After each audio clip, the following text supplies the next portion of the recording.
Good evening and welcome to this regular meeting of the Planning Board of the City of Birmingham. A beautiful Wednesday, April 22nd, 2026. Will you please call the roll? Scott Klein. Present. Robin Boyle. Here. Recording in progress. Stuart Jeffries. Bert Kozak. Daniel Scher. Janelle Whipple-Boyce. Here. Brian Williams. Present. Duncan Curry. Here. Nassim Mermet. All right, we are quorum tonight at 5 members. For those keeping score at home, that's 4 votes. It still applies to any measure to pass. But we are quorum, so we will move forward. Review and approval of the minutes for the regular meeting on March 25th. Any comments, Mr. Williams? So on page 2 of the minutes, I'm not sure what it is in the package, under board members discuss the following regarding the item. It's the 1, 2, 3, 4, 5, 6, 9, 9th bullet point, beginning alternatively per ordinance. The second sentence is I got a problem with. It says the project overall seems like it would have sufficient parking if all available parking were counted. I don't think anybody on the board made that statement.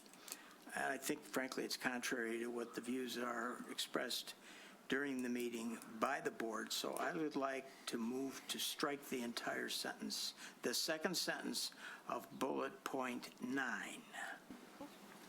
I would agree with your recollection of that personally. I don't know if any of the board members have a concern with that. Nope. No? All right. Any other comments or corrections? Nope. Seeing none, I would entertain a motion. So as corrected, I'll move to approve the minutes of the regular planning board meeting of March 25, 2026. Motion, Mr. Williams. Do you have a second? Support. Support, Ms. Whipple-Boyce. Any conversation at a board level? All those in favor? Aye. Any opposed? Motion unanimous. All right, let's move forward. Welcome everybody tonight. We have a bit of a hybrid meeting tonight in that we have a site plan review as well as the kickoff meeting to the zoning ordinance update. Very exciting and important project that the city is undertaking as the next step after our master plan update of the last, how long did it take? Well, we'll just leave it at that. Multiple years. Yes. Mr. Dupuy, do we have any changes to the agenda as it has been published? No, sir. Perfect. Well, let's dive right in. Site plan and design review for 34952 Woodward and 690 East Maple. This is a request for preliminary site plan review for a new 9-story mixed-use building. For those watching, this is a preliminary site plan. After a preliminary approval, there is a final approval that also comes later on. So this is somewhat of a first bite at the apple, though this is our second bite, if you will. I think I should point out about the community impact study was approved. Yeah, there was a community impact study that was done. Thank you, Mr. Williams, and that was accepted by the board at our last meeting. So they have accomplished that first step in the process, and here we are at step 2, which is the preliminary site plan. Mr. Dupuy. Yes, thank you. Nick Dupuy, Planning Director, anybody that doesn't know. Yes, we were here on the 25th, but I think what I would suggest to you is that we were very heavy on the community impact study, but we did not get into the preliminary site plan review application. So although I might be a little bit shorter, I don't think I'll be as deep and in gory detail as I was for the CIS. I think that I'll need to provide some detail just as a refresher to you all, but also to the crowd or anybody watching at home. And to do that, I thought I might start, because we got so in the weeds last time during the community impact study, and we got into such great detail, that I might zoom back out for a second and sort of discuss this proposal from the top down as opposed to down up.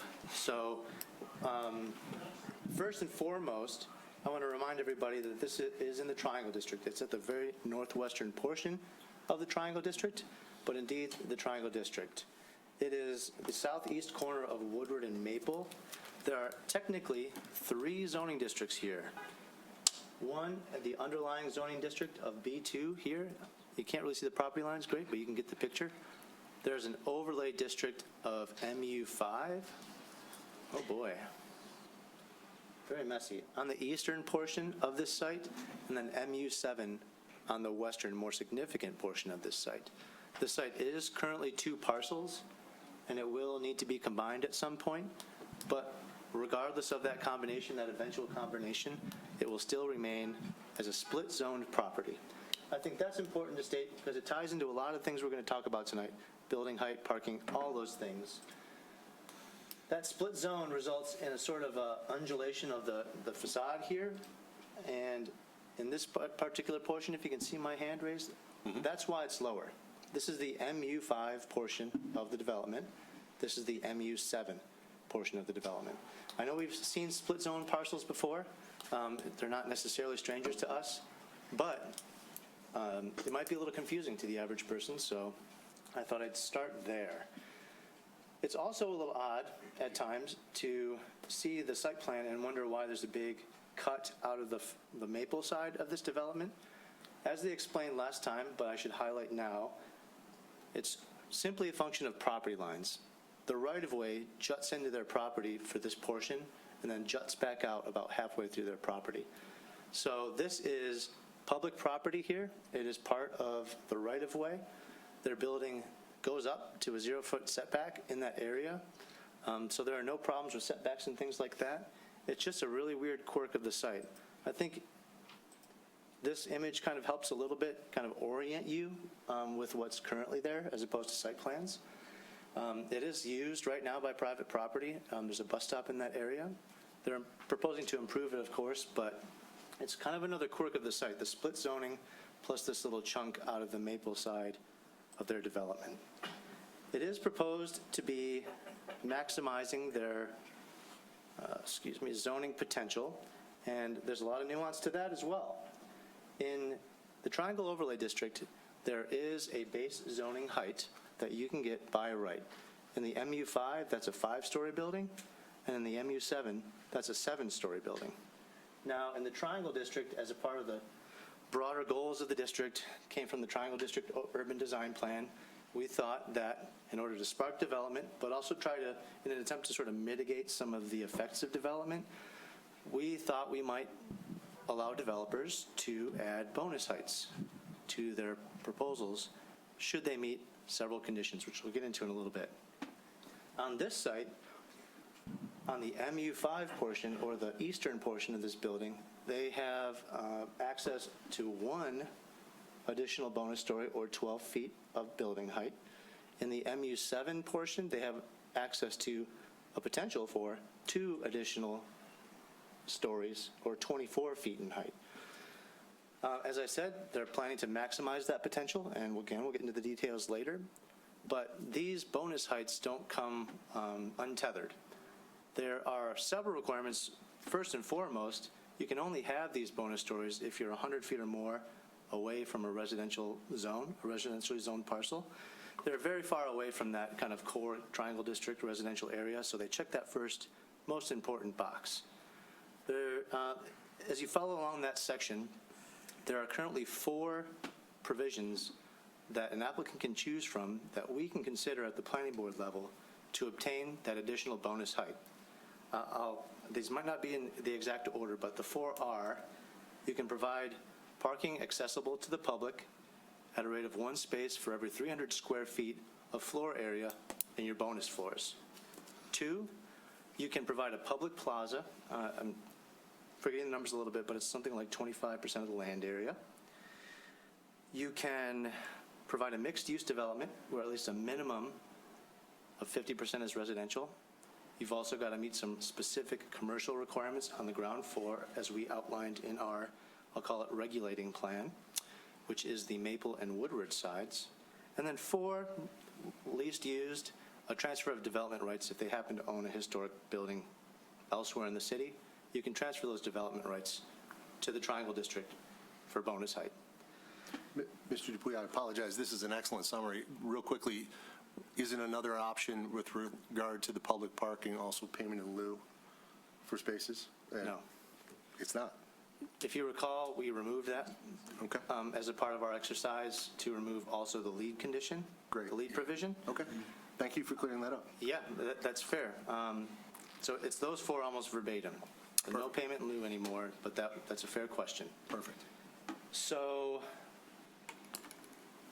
What they're shooting for is the public parking provision and the mixed-use provision. I'll say rather simply that they meet the mixed use very easily. They've got very clear retail spaces on their frontages on Woodward and Maple, more than we had in other instances and in other developments. We've also got, of course, a significant amount of residential. So I think this qualifies for our mixed-use provision very easily. The public parking provision, after you do all the math, they're required a certain chunk of additional parking to be provided alongside the use required parking of the development. We'll get into those numbers a little bit later. I want to stay a little bit 5,000, 10,000 square feet for a minute. So they're proposing to go for that provision as well. Alongside of all that, since we're talking about additional building height, in this particular instance, for some of the reasons we'll get into later, but in short, to maximize the parking potential on the site, they've added an additional, what they're calling mezzanine level. That mezzanine level exceeds the maximum of what the building code and the zoning ordinance considers as a mezzanine, and thus must be considered a story as a part of this development. So if you heard me talk 7 to 10 stories at the last meeting, which frankly is a little bit confusing, that is true, that is reality, that what they're truly proposing is a 7 and 10 story building, where a 6 and a 9 story building are permitted with additional building height. They are planning to obtain a variance or request a variance from the Board of Zoning Appeals for that story, as they are required to. We do not have any flexibility there. Important to note, though, within that 7 to 10 story proposal that they're offering, they will still remain under the permitted maximum overall height that a 6 to 9 story building is permitted. So it's going to read as a 6 to 9 story building, but technically it is a 7 and 10 story building. And again, we do not have the ability to waive those requirements. The Board of Zoning Appeals is the path for that. And I understand that they've got an application in to do so, should this proceed. Other than that, as a part of this development, everything else applies. There's mechanical requirements, there will be streetscape requirements, there will be glazing requirements, there will be architectural requirements. But what I might suggest to you is, as the chair mentioned, this is a preliminary site plan review. At a preliminary site plan review, what our job is to offer, depending on your decision, a tentative approval for a developer to start developing further plans. We don't often get into design review standards, how much glass you have, what materials are on the building, is your corner accentuated enough? I think that they've given us plans where we could do that, certainly, but all of that will be considered at final site plan. So I'm going to not really get into those details tonight, and I don't want you to be surprised about it. Happy to answer questions about it, but I want to stay focused on that preliminary level review to get this developer a decision, a tentative decision on their proposal as it stands. Mostly the bulk, the massing, the height, the setback type stuff, the really critical stuff. So I guess in this case, I should just transition to what will be, I think, the most discussed topic of the night, which is the parking conditions on the site. It is, I think, a crucial part of this decision-making process here and the transition from preliminary to final. When I talk bulk area setback, these two, I think, are integral, and because of the kind of things and provisions that they're seeking, it's important to discuss tonight, and in, frankly, gory detail. So I mentioned to you that you can receive additional bonus heights if you provide public parking as a part of your development. That number, based on the square footage of their bonus floors, is 198.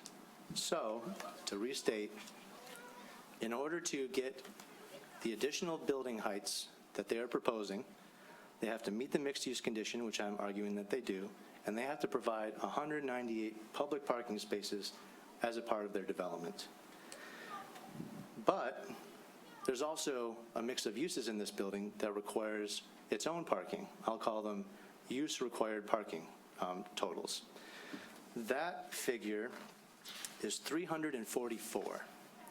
So I say those separately specifically because when it gets to the math, we treat those two piles or groups of parking separately. The 198 in our mind is non-negotiable. It can't be reduced or touched. It needs to be there as a part of this development to receive the additional building height that they're asking for. So we talked at length last time about where those will be and what those will be comprised of. They're not shying away from that. They're suggesting that they will have the 198 required public parking spaces as a part of their development. So those two piles of parking, the 344 plus 198 equals 542 required, both for the public parking provision and use-specific parking. What they're proposing is 397, by definition, parking spaces. Now, I understand that that was probably also a bit of source of confusion, so if I may take a bit of a side quest here and explain that a little bit. I say 397 formal parking spaces because our zoning ordinance defines a parking space as one being off-street equaling 180 square feet in area. They have 25 or so compact or tandem spaces that do not or may not meet that 180 square feet threshold. So, as a part of a formal parking requirement analysis, we can't count them formally. Now, I provided you the math so that you know that with those parking spaces, because we believe they would be valid parking spaces and that they'll be used, what they're providing on site is 422. So you probably heard the number 422 thrown around a lot. That's what that means. 397 formal parking spaces plus 25 compact/tandem spaces. Now, I'd like to stay in the realm of formal for a moment because one of the unique provisions of the Triangle District is that the planning board has the purview or discretion to, and in order to encourage pedestrian transit-friendly design and compact mixed-use development that requires less reliance on automobiles, the planning board has a purview to reduce the parking required, the formal parking required, by up to 50%, so long as they present to us and we accept a valid shared parking analysis. And that's where we're landing. I think that's the most complicated part of this whole thing is that math and that associated provision. So the 542 that are required by the ordinance, both for the public parking and the required use parking, minus the proposed parking of 397 is 145 short. That translates to a 41.8 reduction proposed by the applicant for you to consider. I want to be clear about this percentage as well. What we did with our percentage, because we believe that 198 space public parking requirement for the additional building height may not be reduced. We think that has to be there to get their bonus floors. So the percentage is based on the total use required parking. That 145, or whatever the percentage math is, between the 145 and the 344 equals 41.8%. Now, I'll also offer you, because again, we feel as though the compact or tandem spaces are valid parking spaces, we're offering you that we feel as though, should you be considering a waiver, we think it's appropriate, valid, realistic to consider those. I offered you a percentage, in the event that you'd like to, of 34.8% if you add those 25 compact tandem spaces in. So I guess, let's see, I've lost my train of thought here. I guess that's the whole story with the parking. Now, I know we've got a bunch of consultants here tonight. I know that they've done a lot of work offline, as we have, as the applicant has. I think there's probably some specific questions for them as to the validity, perhaps, of the shared parking analysis that we looked at last time. And I'd like to, Chair Klein, if you wouldn't mind, just kind of throw it back to y'all. I assume there'll be questions about parking, but please remember that I'm open to anything. And of course, several members of the applicant team are here. Excellent. Thank you, Mr. Pui. I must say that I do enjoy that kind of executive summary. I think that would be very helpful on all site plans moving forward. That was well done. Okay, good. Questions for Mr. Dupuy and staff, and Mr. Williams? We have at our tables a letter dated April 21, 2026 from Fleece and Vanderbrink. Is that part of the public record, or do we need to make it part of the public record? Whenever you say these things, I want to Available make to the public, two right. separate statements, right? So anything that we receive is a part of the public record. Anybody can request it. Yeah. It was not in the posted packet, which is, I think, what you're suggesting. So the public hasn't seen this letter? It was not in the packet. I have copies here, should anybody in the room want to see them. You've got them, and the applicant's got them. It'll be a part of this development. Okay. It'll be a part of the record, the minutes of this. Yep, yep. And it's always available, should anybody want to see it. Thank you. Any other questions of Mr. Dupuy at this point? Now, I know the applicant is here. Is the applicant interested in providing any other insight, color, commentary at this point, or would they prefer that we sort of dive into questions and conversation? I just want to make sure you have appropriate time for whatever you plan, Mr. Soroki.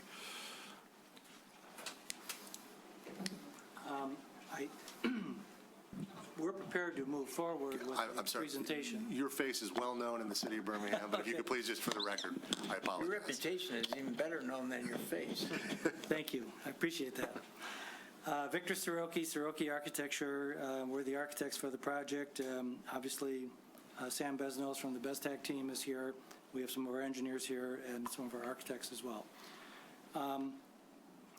We're prepared to move forward with a short presentation. However, I don't know if you first want to hear from your consultants like F&V to kind of, because we know the focus tonight, quite frankly, and I think Nick's done a very good job. The focus tonight is going to be the parking discussion. So I don't feel I need to do a big architectural presentation. However, if we can get past the parking discussion, then I'm going to roll out the architectural presentation. Fantastic. But I think maybe for the interest of time and to kind of cut to the chase, it may make the most sense to hear from Julie. I believe Julie is here. Yep. And we have Nick Kennedy from Stonefield Engineering, who you saw last time as well. Excellent. Okay? Thank you. I appreciate that very much. Before you go, we did not last time get nearly enough time talking about the beautiful building that you've presented to us. So I just want to offer a quick moment. Is there anybody from the planning board that has a question for the applicant related to something other than parking that they'd like to at least discuss before we get into the minutia and wind up getting tired and not talk about it? Because it is a rather stunning building, and I'm sure there might be a question or two about site plan. Anything? I don't have a question. No? I have one question. Mr. Boyle. It's fantastic. Thank you. You know I've been a supporter of this development for a long, long time. A development on the site for a long time. Correct.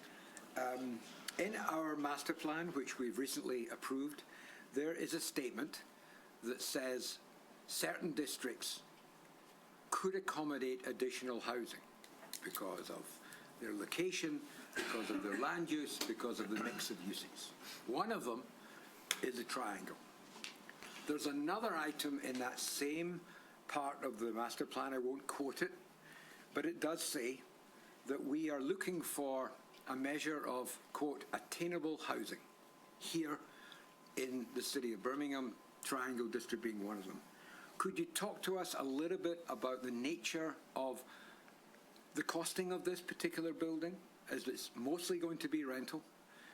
To what extent is it going to bring a product into the city that might accommodate the goal of our master plan? Sure, that's a good question, Mr. Boyle. And let me start by saying, I think we have to characterize attainable housing relative to where we are in the Detroit area, in Oakland County, in downtown Birmingham. And I just say that as a statement. I think we all understand what, attainable housing may be different in Detroit than it would be in Birmingham, for instance. Definitely. Certainly. We've worked hard, and by the way, this developer, BESTAC, is a very large multifamily developer headquartered here in Farmington Hills, but they do work all over the country. So they're a sophisticated developer that understands housing. This project has two significant residential components. There is the apartment component, which is the majority of the project, floors 2 through 7. And then there are 2 floors of condominiums. We've worked hard in looking at the unit mix of these plans, especially on the rental product. We have a lot of one-bedroom plans, She did. some 2-bedroom plans, and some 3-bedroom plans on the apartment rental.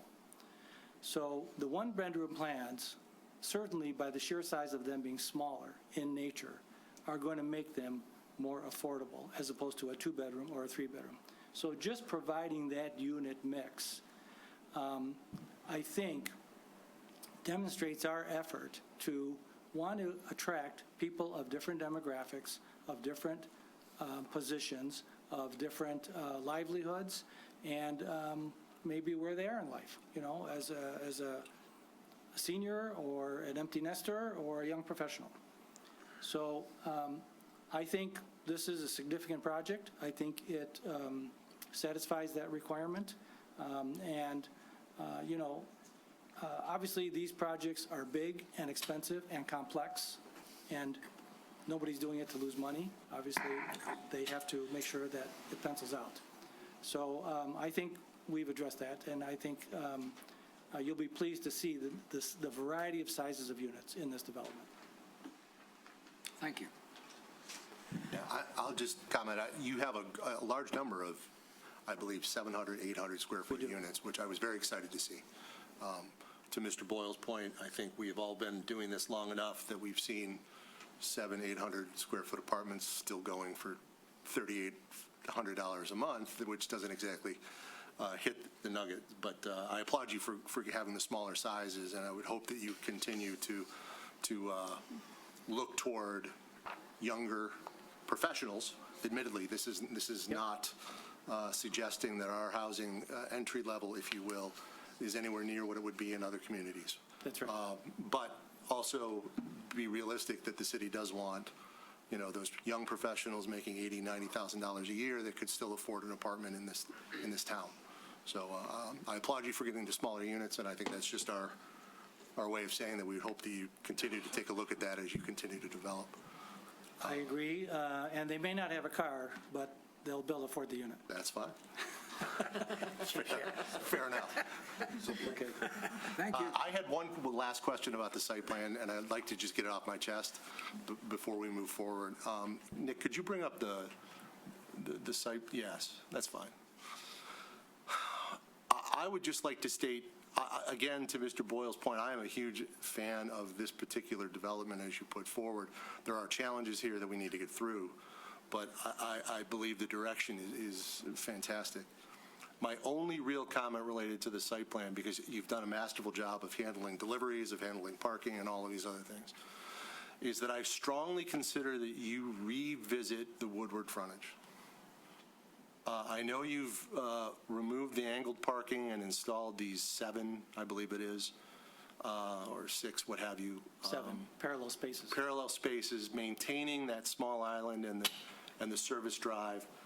I would argue to you that that is not appropriate for this type of building, as beautiful as it is, on this corner, where you're trying to accentuate that corner.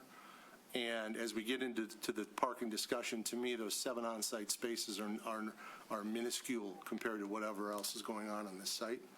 I think eliminating that and having your driveway come directly out to Woodward, further away from that intersection with Maple, would be a far better use with a much larger streetscape element in the front to really hit that corner hard. It would mimic a bit what the folks at Greenleaf did, if you remember that. So that's my only comment. I know MDOT, Michigan Department of Transportation, is ultimately the ones who make that decision, but if you're asking my opinion, that was the one thing about the site plan that really just made me a little sad, because everything else was so beautiful. Thank you. Understood. Obviously, everything has pros and cons when we look at all of these. Again, we did make the effort to take out the diagonal parking and go with the perpendicular parking to increase the streetscape intentionally because we knew it was a little bit tight. And we also wanted to give a chance for this opening to maybe not exit or enter directly onto Woodward. There was some discussions with MDOT about that, too. Understood. Just because, as we know, Woodward is a very busy thoroughfare, and cars move at high speeds. So this kind of slip street allows for cars to decelerate comfortably and make the turn, and then pull up and then accelerate properly. Also, this opening was carefully positioned because they did not want people crossing over, making a southbound move onto Woodward. So, they asked us to actually keep this opening as close to the intersection as we could, and we've had those discussions with MDOT. So all valid points, but obviously there's always sometimes some reasons for things we do. Thank you. So stick around, we'll bring it back Yes, we're for here. conversations. I think it is appropriate at this time if the board is in agreement. Julie, if you... And then we will want to talk about parking. Absolutely. obviously, for- Oh, you're not done, Mr. Cicero. Ms. Kroll, if you could come forward, please. Introduce yourself and...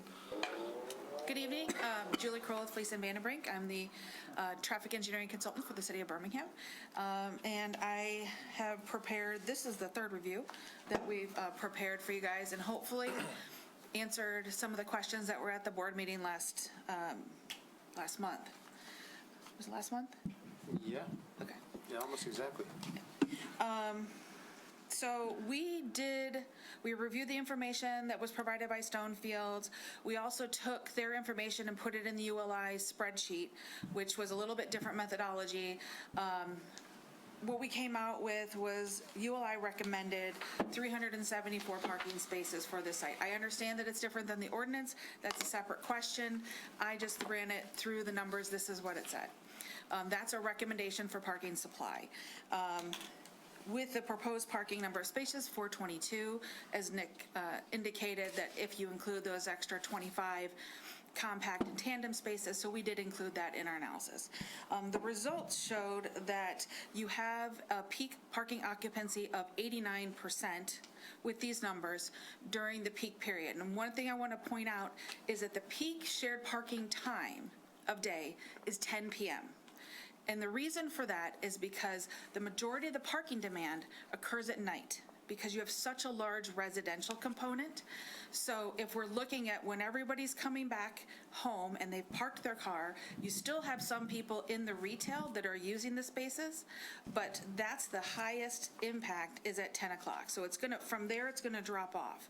So during the day, that's why I wanted to point out, like with 198 spaces that are public, during the day, those would be available for the public because the people that need the spaces at night, from our analysis, aren't there till 10 o'clock at night when the public wouldn't be needing those spaces. And that's kind of the whole purpose of doing shared parking is so we're not providing all this extra parking for uses that aren't there. So based on our analysis, they will need to use some of that public parking, but that will be in that 10 p.m. period when you have the highest for the residential and you still have some demand from the retail. But from there, like I said, it drops off. And then based on the results, with a peak parking occupancy of about 89%, that's kind of a sweet spot where you want your parking occupancy to be. It allows turnover within the parking lot, but it's not so empty that you're underutilizing your space. So it's actually, from my standpoint, is a really good number. When I'm looking at numbers for parking, I like to get in between, say, 80 and 90% on average. I go up to 95 if it's got, all residential, but an 89% was a really good number for me. So I was not recommending that they provide additional parking on top of what they have to do here because I think it'll be underutilized. You'll end up with parking occupancies in the 70%, which then you're overparked. So the idea is that some of that parking that they're required for public benefit will be used during the overnight and evening hours by people that are living in the building. But during the day, it would be open because those people are at work. Okay. Questions from Ms. Kroll? Mr. Williams? Under customer visitor, Yeah. which I assume means retail or commercial. Did you differentiate between what I would call a retail store and the restaurant usage? Yep. And if so, can you comment on that issue? Yes. Nick, do you happen to have this, The table, yep. the ULI table that you can pull up? Yep. And maybe that I can kind of walk you through some of those numbers, maybe help you understand like where exactly the customer and the visitor numbers are coming from? Yes. I think this information isn't just for the planning board. I think the public needs to understand this issue. Okay, so Nick, if you want to zoom in on the right side of that, yeah, okay. So I'll kind of walk you through. So that 8, that's the retail people. You see that 8 right there? Thank you. Those are people in the retail store at 10 o'clock at night. So it's a pretty low number, right? I mean, the Yep. stores are closing up. And the 3 is the employees. So that's what the data showed. So the demand at 10 o'clock at night on a weekday is pretty low at 10 o'clock. If we go down to the next one, 59, that's the restaurant, so fine dining casual. So we're still seeing at 10 o'clock at night, there's probably still a higher parking demand for a restaurant. And then the 11 is the employees. Oh, Oh, boys. no. My apologies. A little bit of free advertising there. Just going to leave it in this mode. Yeah, so the top line, that was the retail. So the retail, you're going to have a pretty low number at 10 o'clock, but the fine dining, the 59 and the 11, that was from the restaurant. So you're still probably going to have some higher demands at 10 o'clock at night on a weekday at a restaurant, fine dining for sure. And then as you scroll down, the 105, the 113, the 52, those are all the residential parking demands. At what time does the retail numbers drop to this level of 8 and 3? So I mean, I assume there must be a calculation at 9 p.m. and 8 p.m. and 7 p.m. and 6 p.m. there is, I didn't print off the entire day, Okay, but if that's something you would like to see, we can provide it. but it starts declining when?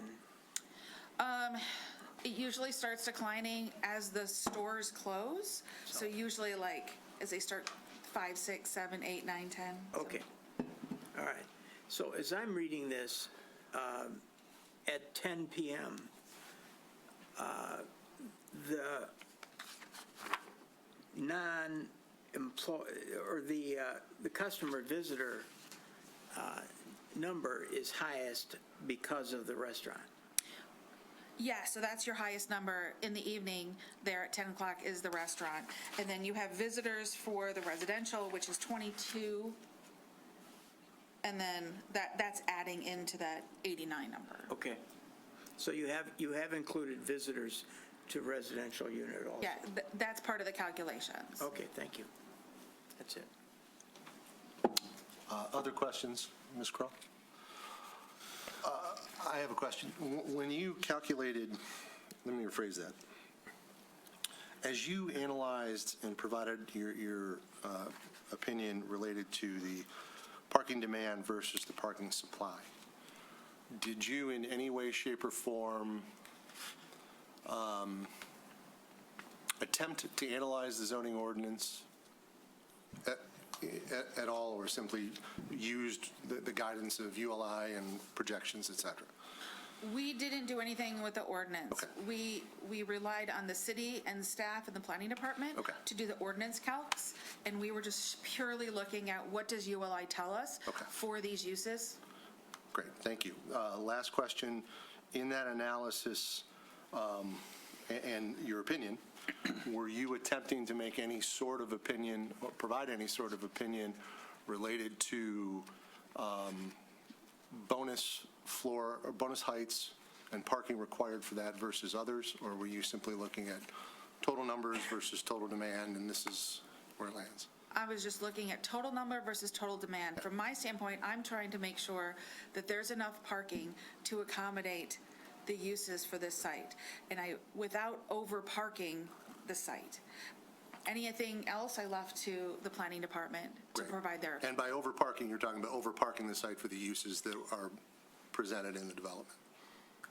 The totality of it, yes. The uses? Yes. Okay, thank you. Thank you. Other questions? I don't know, Mr. Soroki, does your consultant wish to add anything to that? Again, I'm not trying to put you on the spot. I want to make sure you have adequate opportunity, though. I'm Nicholas Kennedy, Stonefield Engineering. I'm the traffic engineer for the applicant. Great. Nothing too much to add. I really just want to reiterate that we've had a lot of conversations with both Julie and Mr. Dupuis about this. I fully agree with the ordinance analysis and that percentage that was mentioned earlier, 41.8%. If you don't count the compact spaces, and 34.8%, I believe, was the, if you counted the compact. Similar to what Julie was saying, looking at the ULI analysis, the results that she's shown earlier, again, I agree with those. The ULI analyzes what is the parking supply that you want to look for on a site. The numbers came out to 374. We provide, again, albeit with the compact spaces, 422. You're in that sweet spot of somewhere in the 80 to 90, 80 to 95% realm. So really just no additional comments. Just want to reiterate that we've had a lot of conversations with the city and their staff and completely agree with the analyses that they've conducted. Thank you. I appreciate your involvement. Absolutely. Any questions? No? All right. Thank you. I'm going to throw it to the public at this point, and then we can bring it back to the board for more discussion. Is there anyone in the public that cares to comment? If you are at home watching on Zoom, you can use the raise your hand function at the center console. If you are here in the building, you can also raise your hand, but we have microphones at either side. I'll call on people as it may be appropriate and provide your brief comments. I don't see anybody standing up here at this time, but I do see a hand up on Zoom. So if we could make sure that Mr. Bloom was unmuted so that he could provide his comments, that would be great. And Mr. Bloom, when you're unmuted, if you could just introduce yourself for the record, please. Hi, Dave. Can you hear me? Yes, welcome. Good evening. David Bloom, Birmingham resident. This is a large and important building in a high impact area. For me, that makes the cost of making a design or oversight mistake to be pretty high for our city. It's in a high impact corner. We already getting through Maple Road during certain times of the day is close to impossible. So I'm not saying not to do this, but I'm just saying I think there needs to be some extra care taken. Also, I don't know if this has been planned in the review or not, or if it's already being done. There's a significant parking waiver being requested as far as I can understand. I would suggest to you, if I may, that you keep a list of all of the waivers that are going to be exceptions, that are going to be requests for this property, and make a list of them and approve them all at the same time, so that there isn't one issue and there's a negotiation and then, oh, here's another one and here's another one. Because this building has potential traffic issues, parking issues. I was in Peabody today at 11 o'clock. I had to park all the way up to the roof, or on the roof. There were very few open spaces that I saw, and some of the open spaces, or the majority of them that I saw that were open, were actually encroached on because the stripes or the parking spaces are so narrow that they were encroached on by people not parking within the line. So I would just encourage you to be very careful with what you're doing. It looks like a really beautiful building. It would be nice to have some development there for a lot of reasons. It would be nice to get some more people living in the city that they can walk around downtown. So I'm not against the project. I am concerned about the parking and the traffic and any other things that might happen. And I also referenced a recent conversation, maybe at the last city commission meeting or the meeting before, about, and I'll call it the Daxton disaster, where there's a loading dock and the loading dock is full of garbage cans. And when I made the comment at the last meeting, because they were asking to change the plans to I mean, basically, the Daxton has been, this planning board approved, the planning board approved the Daxton with a loading dock, and they were not even using the loading dock for loading. They were loading in and off of the street. And I don't even know how you're gonna get trucks in here, moving trucks and everything. I don't see that, so I think that needs to be part of the review. But you can't go back and fix the Daxton building, and there was some serious problems with the parking there, and it seems like some people knew about it before. So I'm just asking you all to be, and I know you're having all these meetings, just to be extra careful what you do for our community. Thank you. Thank you, Mr. Bloom. Any other comments from the public? Anyone here in the building? Anyone home on Zoom? Going last call. All right, we'll bring it back to the board, and just not to get into a response, but Mr. Bloom, any waiver, if it is even granted, would not be finalized until final site plan. So to allay any fears there. All right, board. I think it's time for a little bit more discussion. It might involve a little bit more back and forth with the developer, the applicant. I think we all kind of know what the elephant in the room is. The applicant is proposing a beautiful building that I think all of us want to see come to fruition. However, they're proposing additional building heights, 34 units by my count, and in exchange for that, they're required to meet certain requirements. And I think it's fair to say that parking is not being met with regard to those bonus floors. So I'm curious where the board would like to lead this, or if we'd like to hear me ramble a little bit more, because I do have plenty to say about it. But I'm Well, open to conversation. Mr. Williams. Yeah, I think we left open at the last meeting the issue with respect to the 198 spaces that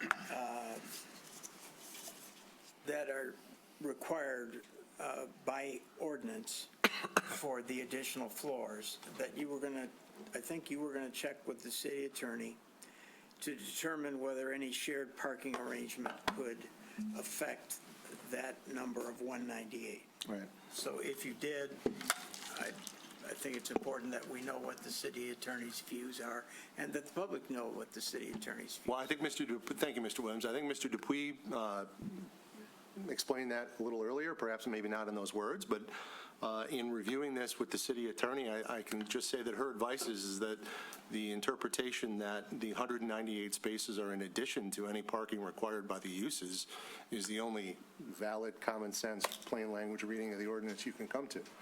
So while I appreciate the analysis that's been done by all of the engineers and agreed generally that 422 parking spaces is enough, the problem we face here is that in order to obtain, approximately almost 30,000 almost 50,000 square feet of residential units, the developer is supposed to provide something for the city's use, not for use in parking the site.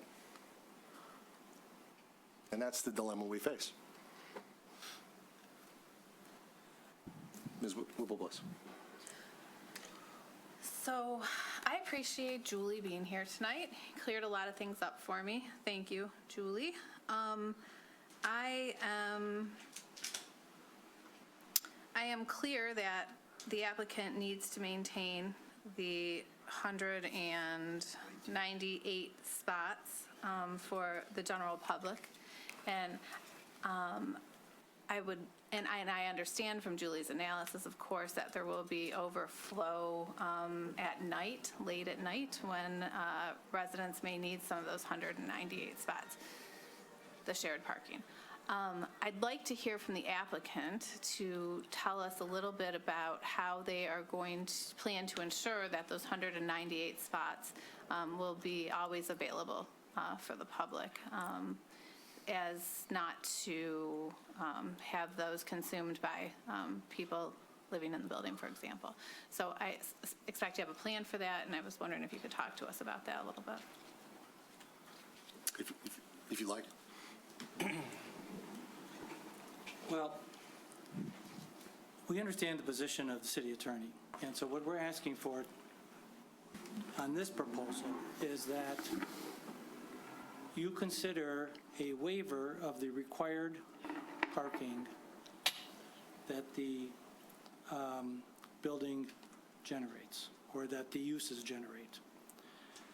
I think we all understand that there will be times in the evening where we would like to use some of those 198 spaces overnight.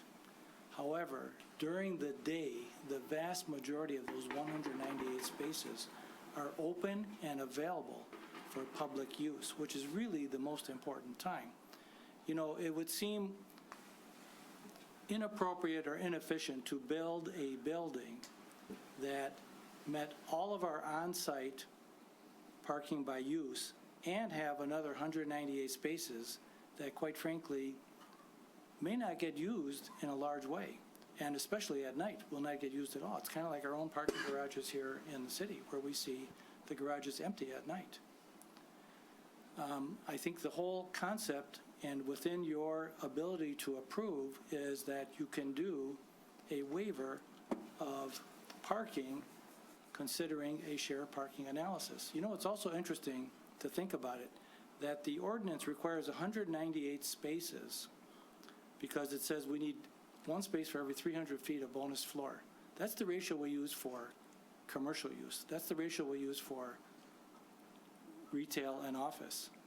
That's not the ratio we use for residential parking. And the bonus floors we're doing is residential parking. So it's a significant burden on us to imagine that we're being asked to provide the 198 spaces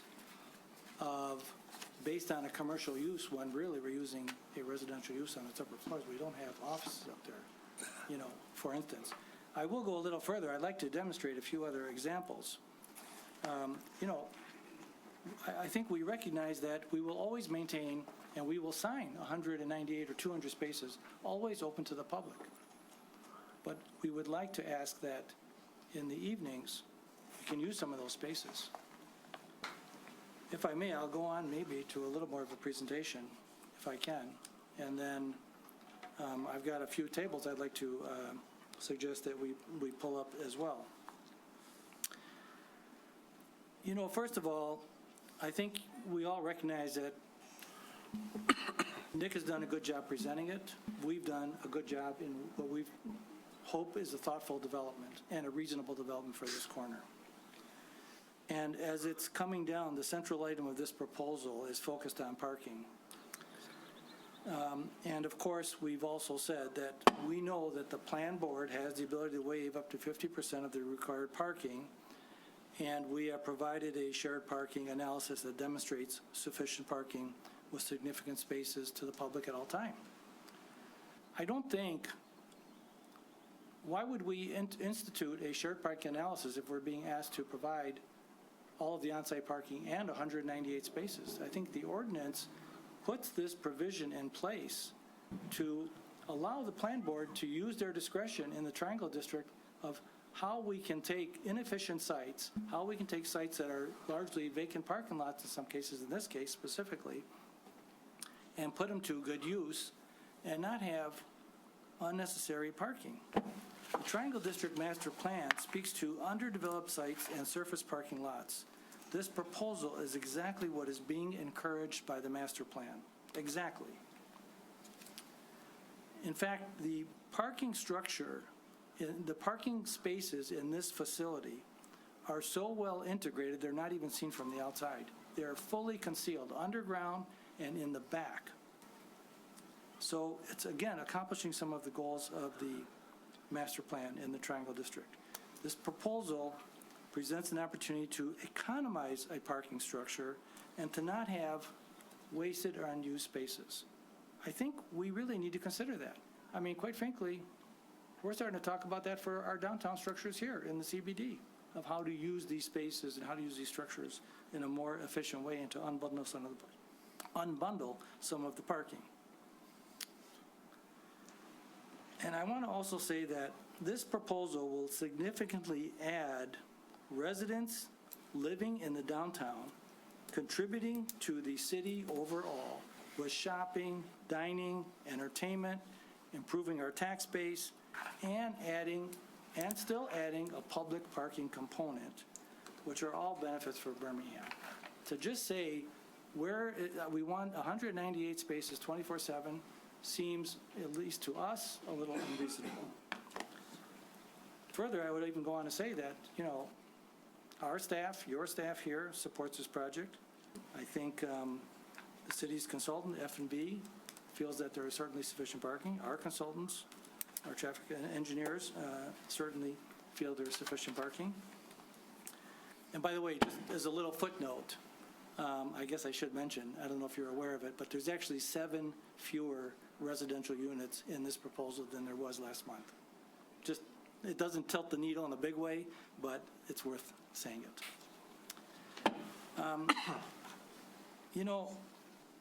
I feel like we're kind of getting a little bit stuck on percentages, and is it 41.8 or 34.8? And what I'd like to do is maybe ask Nick, we put together a couple of charts as examples.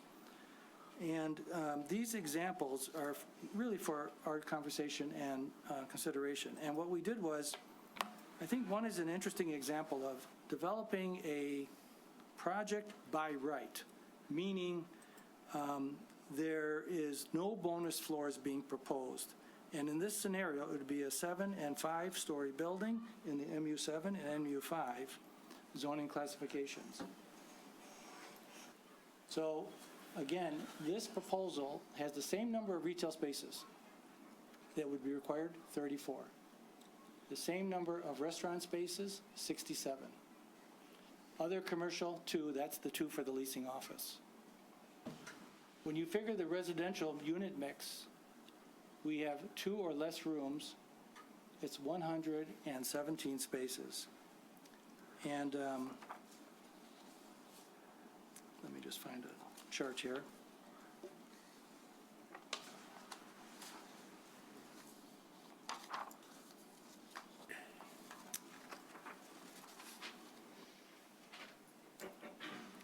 And those 117 spaces, it's a smaller number. The previous number was 123. It's because we don't have the bonus floors. We're taking the bonus floors out. And then when you look at the 3 or more room units, we would need 83 spaces because it's 66 units times 1.25. And the previous number was 118. So when you add up all of the required parking that we need by ordinance, by right, with no additional bonus floors, it's 303 spaces. Our plan proposes 422 spaces. Still a significant number above and beyond what is required by ordinance. If we don't do the bonus floors, whether it's us or anybody else, if we didn't propose the bonus floors, we would not have the 192 spaces. Or the 119 spaces. In summary, when you look at it, we wouldn't build public parking, the 198 public parking spaces. We're going to lose them. This is our opportunity to really get a public parking component. It may not be the number you would like, but it's a real bite of the apple and a real opportunity to get public parking on this site in a private development. We would be reducing 34 residential units because we're not doing the 8th and 9th floor and part of the 6th. So we get a smaller building. Also somewhat of a drawback for everybody, for us and for the city. And that's our last point. It's a loss for the city and loss for the project because, we're going to have fewer people living downtown. We're going to have fewer people going to the restaurants, shopping, entertaining, all those benefits, and even the tax base. So, and by the way, this is just an example. Nobody's threatening anybody or suggesting it's this or nothing. All we're saying is, it's unfortunate not to do the public parking component and to not have the additional space. And because if If we don't take the additional floors, there won't be public parking. I mean, realistically, there wouldn't be. And that's just the way the economics of these deals work. So that's one example of a building by right. Okay. Of course, and of course, it would be a 5- and 7-story building. While we're talking about that, can I interrupt you and ask a couple of questions? Maybe counter? So the entire purpose of the ordinance, and I was here when it was updated, was to try and stimulate public parking in the Triangle District so that smaller parcels that couldn't go underground 2 stories might have a way that we could apply the waiver to allow them to develop more than the surface parking lots they're at right now. That was the intention. The waiver is there in order to recognize the shared nature of parking between uses of a development. It is not there to say that a open lot is somehow now, public parking lot is somehow now subject to a shared parking agreement. The whole point of this is that the city would get 198 public parking spaces. You are going to get 60,000 square feet of residential that you can't do right now. That's 34 residential units generating revenue on a monthly basis and adding to your cap rate now that you don't have the right to do. So please spare me the loss of 198 parking spaces because it's coming out of your good generosity. You're getting a huge, huge benefit from this. Far more than 198 parking spaces is worth to the city of Birmingham, all right? If that deal right there on the screen, by right, is so good, do it. I'll approve it tonight. Because that deal right there, you could even lose the mezzanine, avoid a variance, and probably get an approval like that, be in the ground. We probably could.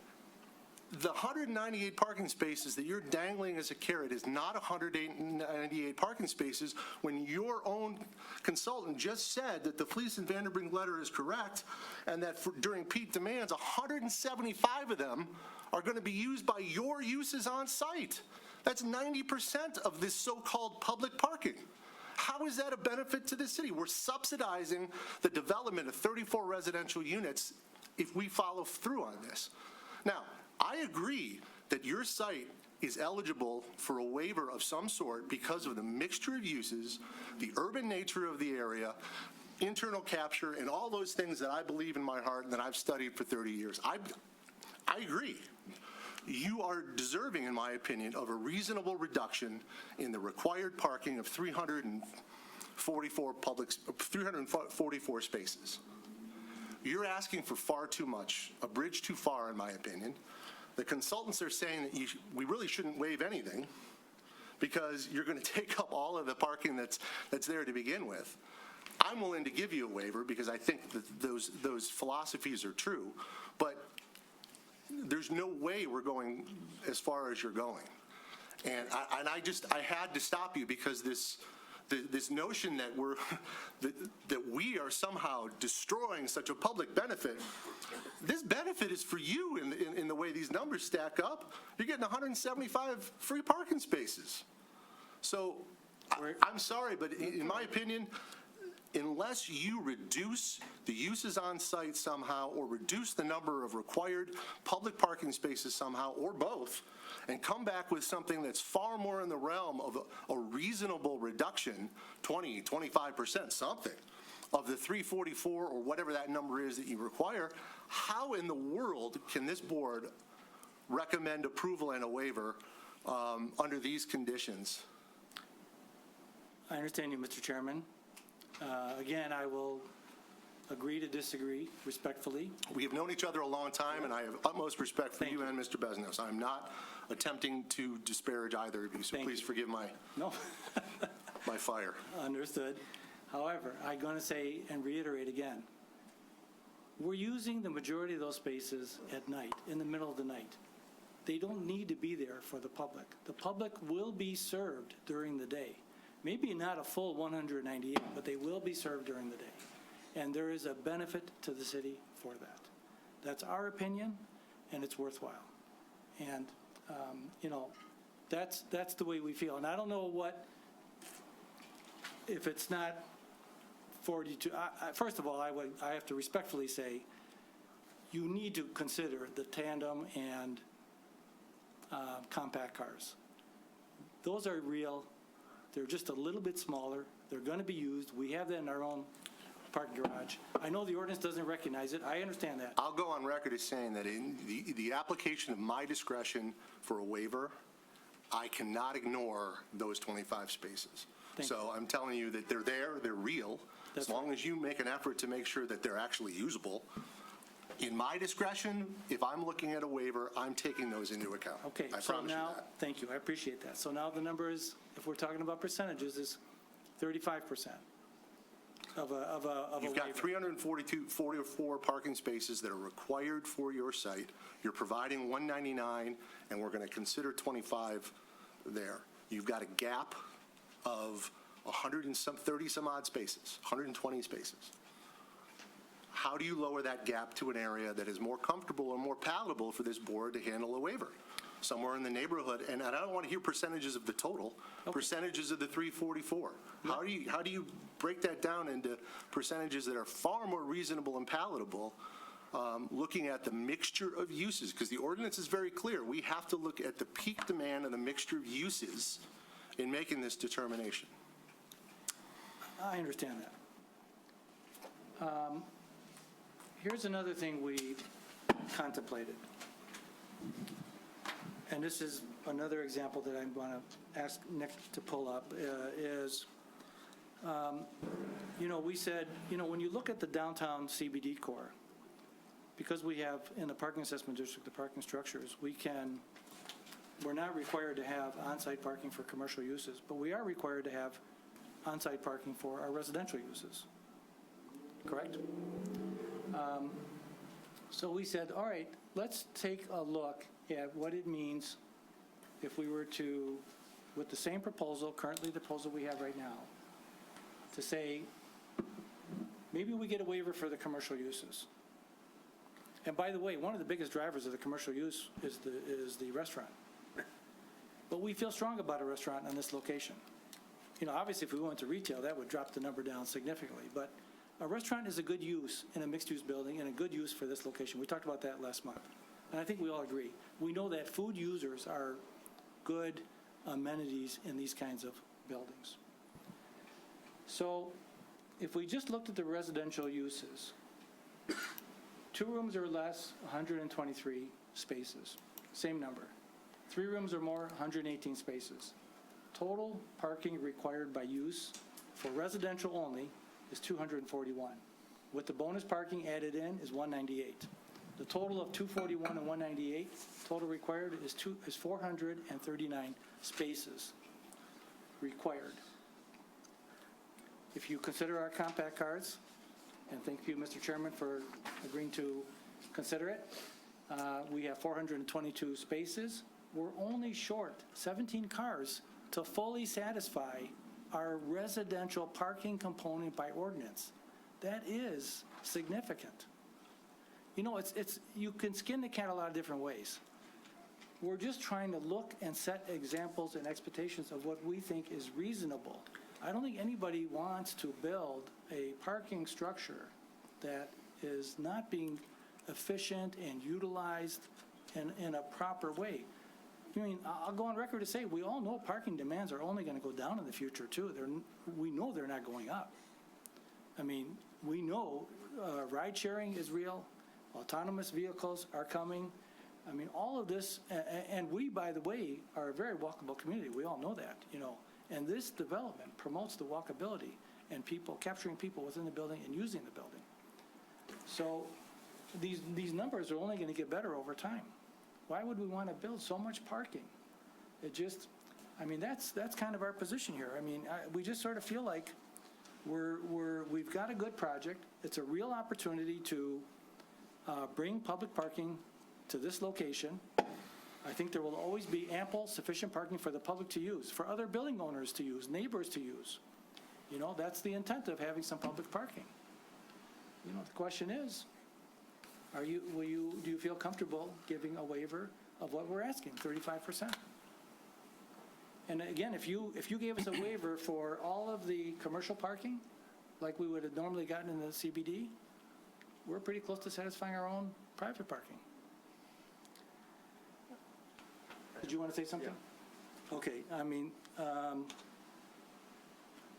okay, I'm going to just say one thing, then I'm going to turn over to Sam, and maybe he would have said the same thing, but I think we all know, by the way, this is no secret, this is a very difficult site. It's been vacant for at least over 20 years, maybe 25 years.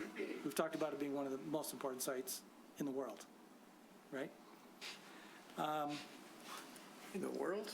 Well, I'll take it, I'll stretch it a That's what little. Robin said. Right. Maybe in southeast Michigan, I'm not sure I know in the world, Victor. That's what Robin said. Again, I think this is an opportunity. We've got a developer who has the capacity, the experience, the wherewithal. We have a project that is in front of us that could finally take hold. I would really just say, please give this some careful consideration. There is plenty of parking. There is a public parking component that will always be available. Maybe it isn't the number you would have liked to have seen, but I think we have to take all things in consideration. And with that, I'm going to ask Sam to say something. Thank you, and I appreciate the commentary, Mr. Chairman. And I guess I want to make it clear that we did take a lot of time to consider the discussion at the previous meeting, and we did not come back with the same plan just to continue the healthy discussion. We did consider, are there ways to reduce the percentage to address some of the concerns that were raised at the previous meeting? The example that Victor just presented about the as of right was not meant to be a threat, and I understand, the value of the public parking is up to the board. The challenge is the competing different odds, the competing different factors of the building that I referenced at the previous meeting. To address Mr. Boyle's initial comment about obtainable housing, we can only move the parking percentage only so much in the building. There's a benefit, obviously, of having, one bedrooms. If we make those combine those one bedrooms to two bedrooms, the parking may get improved, 0.25 versus 1 or whatever. But we're moving the needle a very small amount. As Victor said, we eliminated some units. We got 7. But what we're facing here is, in order to go to the bonus height and support the public parking and support the quality of the building you're seeing here, not only does it require just a little bit amount of units, 34, but they are valuable, and I'm not denying that, but it helps support the type of project and the additional structure, the changes in the structure. Like this building would likely be some sort of steel building. The as of right building would be a wood frame building, over concrete, different pool down somewhere else. It wouldn't support the underground parking. So the nature, yes, we would be getting more density, and that's valuable. But in order to support that development and that type of additional structure, in order to provide for parking as well, the structure had to change. And if we're going to, we looked at, okay, well, what if we, reduced, one level or cut back a certain percentages? Then the needle isn't moving very much, especially if you're considering, the tandem and the compact parking spots. So it really, I think it's very clear that the planning board has the authority, if they seem, that it's, reasonable, to waive up to 50%. So we're really, we're talking about an arbitrary percentage that you, planning commission members, feel that is warranted based on the nature of the uses and the development at the end of the day. But we don't see a way to meaningful improve that number. We can't go down more. That is justifiable. And I think everybody wants to see a development happen here. can't go down more, and if we can't go up, we're limited on height. If we go up more in the building, the number of, you still need the parking for the usage, and the number of units you're losing are de minimis. So we felt that overall, this is a better project, and it meets many of the requirements that are outlined in the Triangle District. It serves a need in the Triangle for providing public parking. Yes, there is a point in time when the city will not necessarily have all the public parking that is provided because the building was used, but that isn't prohibited under the ordinance.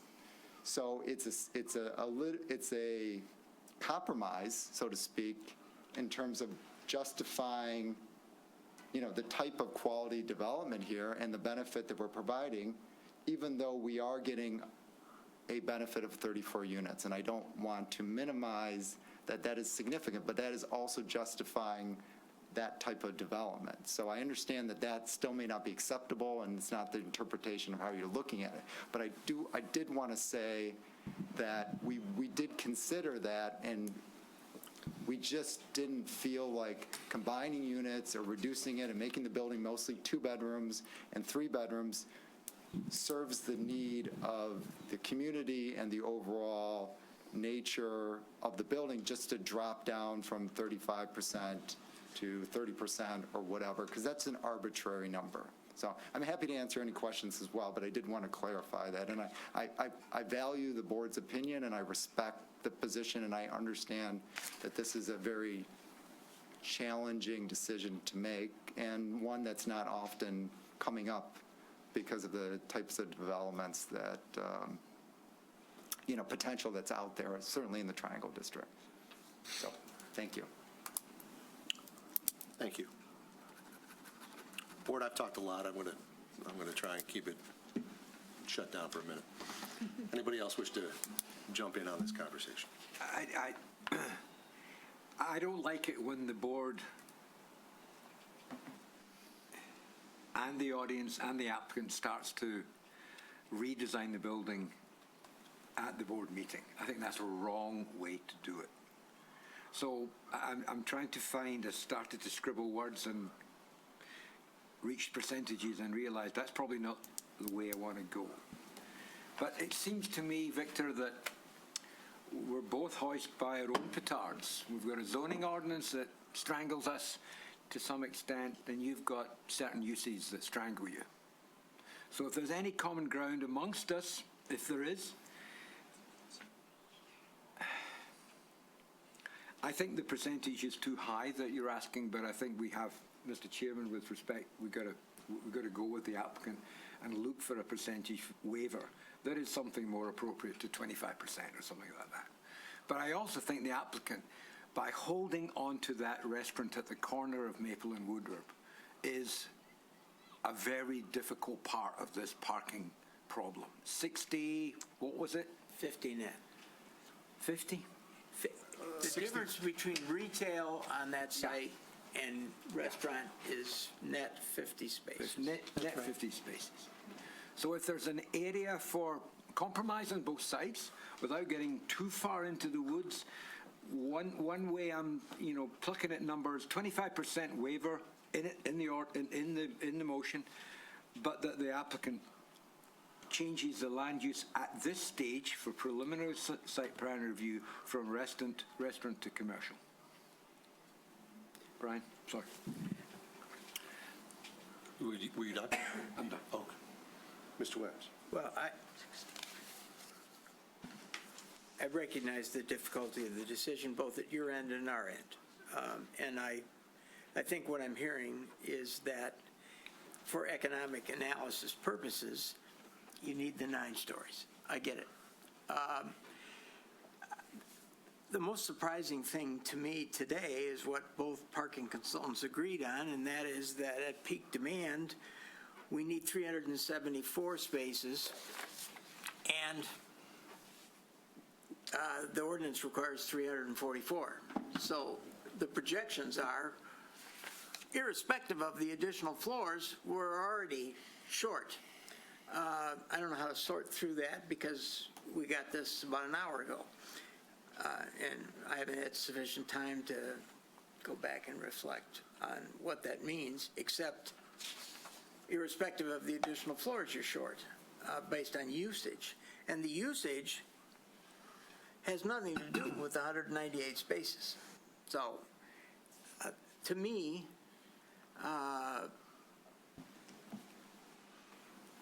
that is a concerning number. I'm not saying it's disqualifying, I'm saying it's a concerning number where you're at peak time 30 short.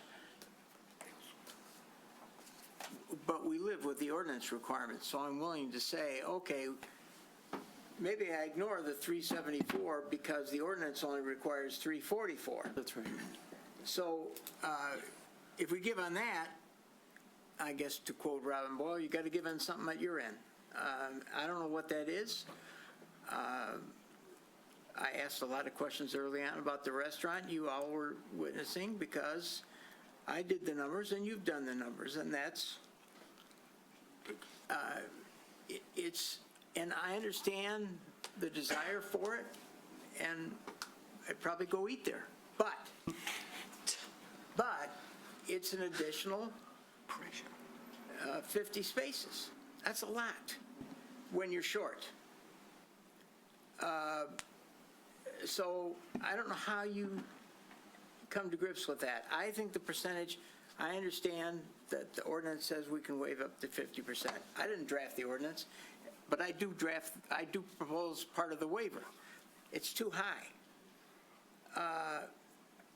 Would I live with counting the smaller spaces? Absolutely. Okay, good. Thank you. Cars will park there. Yes. Okay, I get it. So for waiver purposes, I'll include them. But you need to think about approval where basically if you took the restaurant out, you're probably down to a level where we might consider it. If you eliminated a floor, let's say, I'm not going to redesign, I'm cognizant of that, but there are ways to get this to a level at which our waiver is at a lower number on preliminary site plan approval. You have, and it doesn't destroy the essential residential commercial mix. I understand the desire for a restaurant, but it's a killer. It really is. I appreciate that. So, just, and I appreciate your comments. No, come back. I'm sorry, was it just somebody? No, please, apologize. My apologies.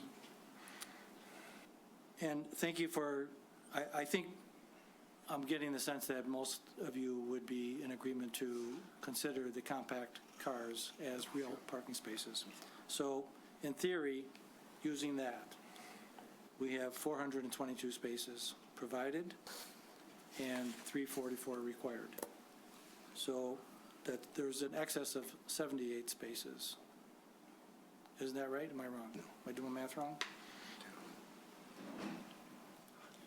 Your math may be right, but you're conflating the public and the No, I and know, the spaces but for I'm use. saying we're not using 100% of the spaces. There is still, I know we don't have the 198. Right. But if you take the full 100% requirement of the required parking by use as proposed, including the restaurant, and what we provide is 422 from 344, there's 78 spaces available to the public. And quite frankly, there'll be more spaces during the day. That's everything loaded 100%.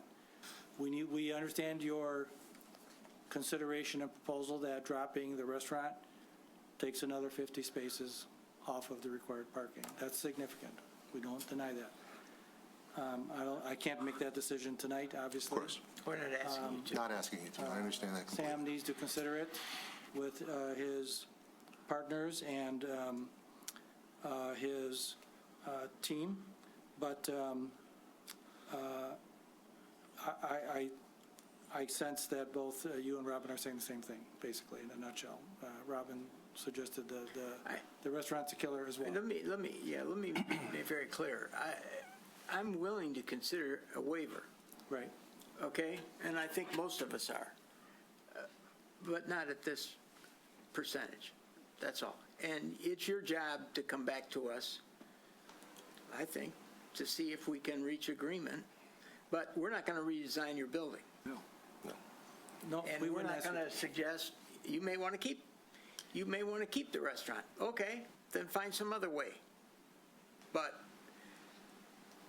whether it's 41 or 34, the number for me is too high. Now, is there a written manual on that? No. It's my instinct. I've been on this board for 20 years, so I've been up and down, some days like a yo-yo, but my gut tells me the percentage is too high that you're asking for. That's it. Okay, I respect that. Ms. Boyce? Yeah. Two people haven't talked much. I understand what I'm hearing, as far as the percentage being too high, and I'm not saying I disagree. I don't like the open-endedness of, well, what is the magic percentage, and are you going to come back 2 percentage points less and we're going to like it? Or, that doesn't feel good to me, probably not to anybody. I hope you can demonstrate something that will convince us come that time, because this is a fantastic development. I don't want to see you take the restaurant out. I think it helps make this development as great as it will be. Maybe you've thought of this, and you may not have the answer tonight, but BezTech's properties are also the All Seasons. That's right correct. down the street. Is there an opportunity for shared parking and you may not know tonight, but at All Seasons for the staff or employees that work in this building? Which I don't know what the numbers are exactly, but No. there are some in the retail and in the leasing office and whatnot. Is there? I don't know if that's something that you could use or could work, but just an idea. Interesting. I guess Good it's idea. something we could talk about. Interesting idea. Yeah, and by the same token, you've got properties very close. In fact, you and I have discussed this. Vacant properties or parking lots, very close proximity to yours, where employees could conceivably park on a shared parking arrangement. So there are ways to do this and still keep the restaurant, but it's up to you to figure out how. We haven't ignored that request. We just haven't I know. had success. It wasn't a yet. request. We haven't, well, a consideration. We haven't had success yet. Yeah. Well, Because as you could imagine, and we know it's not just an annual lease of parking spaces. Right. It's a perpetual right. Yeah, we know. recorded document. I know. Yeah. I know. I understand. Yeah. It's hard to convince. Yeah. Any thoughts? Yeah, any final thoughts from the board? Yeah. Again, apologies if I got a little heated. Just You have say a something, Yeah, Mr. Curry. My 2 cents is that I find the argument by the developer and the architect compelling personally, and I defer to the expert analysis by F&V. I'd love to see this, and if there's a way to compromise, that'd be great. But I would like to express my inclination to agree with what you have. Thank you. All right. I think it's pretty clear that there's not going to be a motion to move forward tonight. At least one that's going to pass. Again, I do apologize if I got a little huffy. It was not intended toward either you or the developer. But I do get frustrated at times. You know, the analogy I have here, Mr. Soroki, Mr. Besnos, is that you've got a 10-pound bag, and you're asking the city to give you some additional fabric to make it a 12-pound bag, and you've come to us with 15 pounds worth of material. And I don't mean that, you know, any sort of connotation. I think you're trying to maximize your space and your use and your revenue of the building. I get it. I applaud it. Fantastic. But at some point, the ordinance matters, and at some point, it's too much. So I think you've heard this board say that they are inclined to accept or consider the 25 spaces that are compact. And I think you've heard this board say that they are willing to consider a waiver. It's your job to come back to us with something that we think we can get close to. You've heard numbers thrown about. We're not about to pin anything down, but I mean, you know, if you look at the total required uses of 344 currently, if you can get the waiver down somewhere in the 20 to 30% range of that, I think you're going to have a lot better opportunity to convince board members about moving forward with that than coming back with what we have, because I think you've heard it's a bridge too far for even all of us who really want to see this go forward. We appreciate that. And we got the sense that everybody wants to see this move forward. Yes. Mr. Dupuy, from a standpoint of process, would you prefer to postpone to a date certain? Oh, yeah. I'm going to ask the applicant, you know, this is a complex thing. I don't want to just assume it's, you know, X meeting, you know, tomorrow, but I also don't want to assume it's 6 months from now. Like, would it be helpful to you? Do you feel appropriate that in coming to the first meeting of May, the second week of May, if we made that a hybrid meeting, in order to help continue along, would be more advantageous than waiting to the second meeting in May to make your decisions? Yeah, I don't think there is a second meeting in May, is there? Oh, there's not? No, Oh, that's I'd, yes. Okay, well, we would appreciate the first, I think it's the 12th, 13th. 13th, okay. Okay. Board, it would be my recommendation, I know that's typically a site, or not a site plan meeting, but it'd be my recommendation to make it a hybrid and to postpone them to that meeting. What's the date? 13th. May 13th. So I'll move that the regular meeting of May 13, 2026 be established as a hybrid meeting to consider both site plans and study session. Motion, Mr. Williams. Do we have a second? Second. Second, Mr. Curry. Any conversation at a board level? To the public on the motion? Bring it back to the board. All those in favor? Aye. Aye. Motion unanimous. So the second part of the motion is I'll move that site plan and design review consideration for 34952 Woodward and 690 East Maple be postponed until the regular meeting of May 13, 2026. Motion, Mr. Williams. Do you have support? Second. Second, Mr. Curry. Any conversation at a board level? Did you make it clear it was a preliminary site plan review? Yes. Yeah, I did. I read it. To the public, anybody care to comment on the motion to postpone to May 13th? Bring it back to the board. All those in favor? Aye. Motion unanimous. Thank you. Thank you all. Again, Thank you. appreciate your time, and hopefully we can find a way to work through this. Thank you, members of the board. We'll see you in May.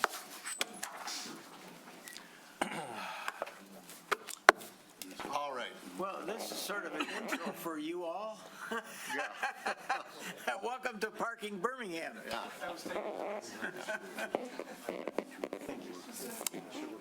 All right, we'll move. Yeah, go for it. We'll move forward now with the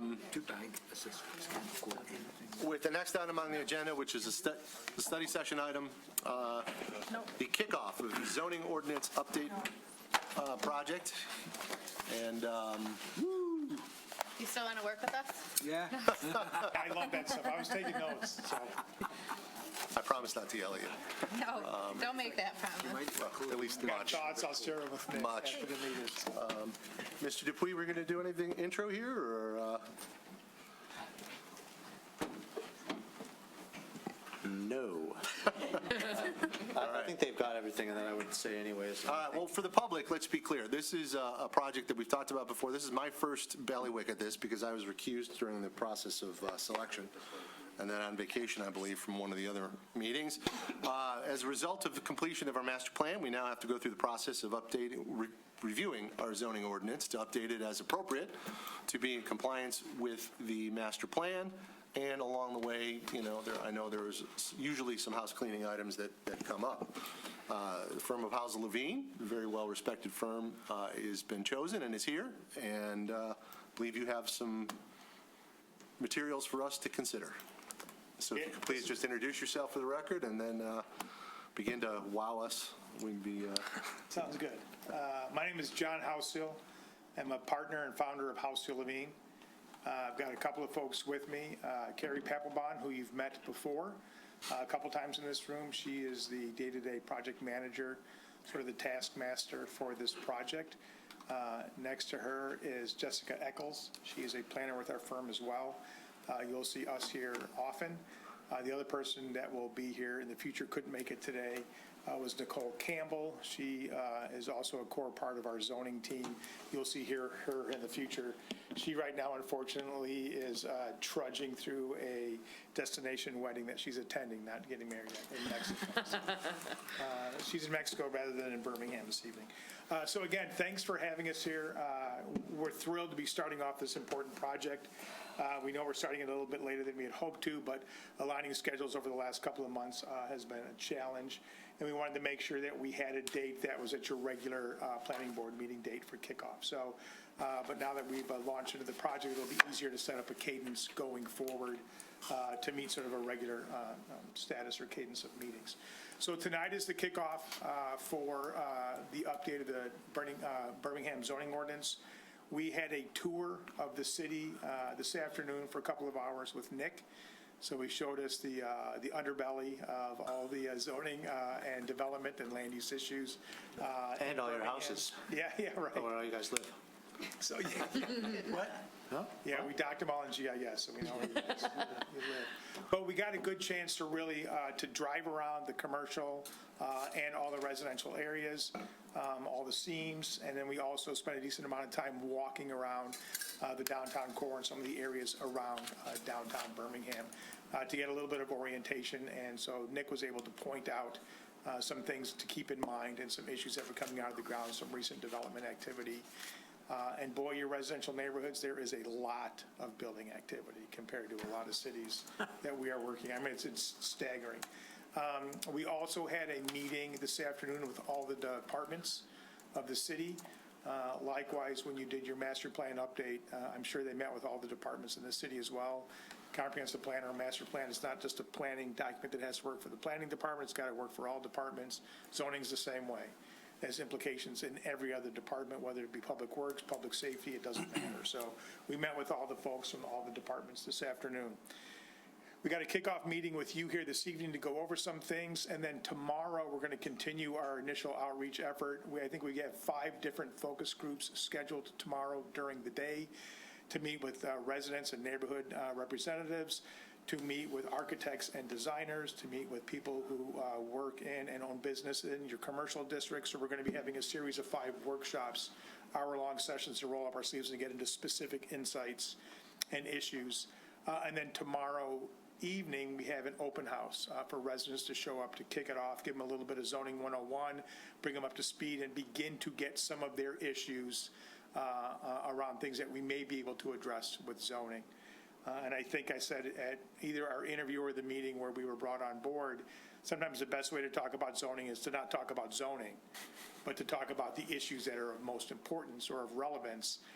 And then it's our jobs to figure out, working with you and Nick and his team, how zoning may be able to be part of that solution, but to not talk about zoning per se, but some of the issues. So we've got some things we're going to walk you through this evening. But again, it's really a chance to hear from the planning board, because you're on the front lines of making sure zoning is functional and applicable, as evidenced by the last hour and a half's worth of discussion this evening. And I was not joking when I said I was taking notes. I was actually writing down numbers and doing calculations. So I'll talk to Nick afterwards. But again, the purpose of tonight's meeting is to introduce the project team, which I've done, to get initial feedback on some of what we need to work on as we go through the zoning ordinance update. We're going to go through an introduction of the project, and then a discussion where you really get a chance to let us know what you think we ought to be working on, and some of the things that you think are of most importance or relevance. It's the same discussion we had, although I would expect different rabbit holes that we go down, or discussions we go down, or weeds we go into today with your group that we maybe went into with the departments. And then to go a little bit about what the public engagement next steps are in the upcoming months of the process. We really have endeavored to put forth a scope, and I think you know this when we presented it, to engage the public in different ways at every step along the way over the next year, year and a half. So real quickly, why is Birmingham updating its zoning ordinance? You clearly know this, but it's to modernize and streamline it. I think it was either at the interview or last time we were here when we were approved by City Council and City Commission, and you attended that meeting as well, I think, and we talked a little bit afterwards. But we're not looking to reinvent the wheel. We're not looking to throw everything out. We're not looking to start from scratch. You drive around here or walk around here, everybody clearly knows you're doing a lot well, right? We want to make sure that we dial in some of the things that maybe you could do better at, and to look at some of the best practices that you may want to consider that may have applicability here. So we're not looking to change things for the sake of changing things. We really want to dial in and make it specific, and that's important. I think that's very important. But we want to modernize and streamline the code to make sure it's more user-friendly and that it works and it's dialed in today's development practices. To align it with your master plan, you've recently redone your master plan.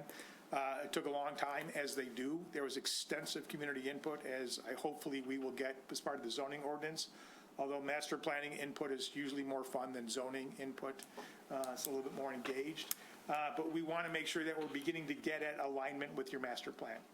Integrate best practices. There is some remarkable work being done around the country.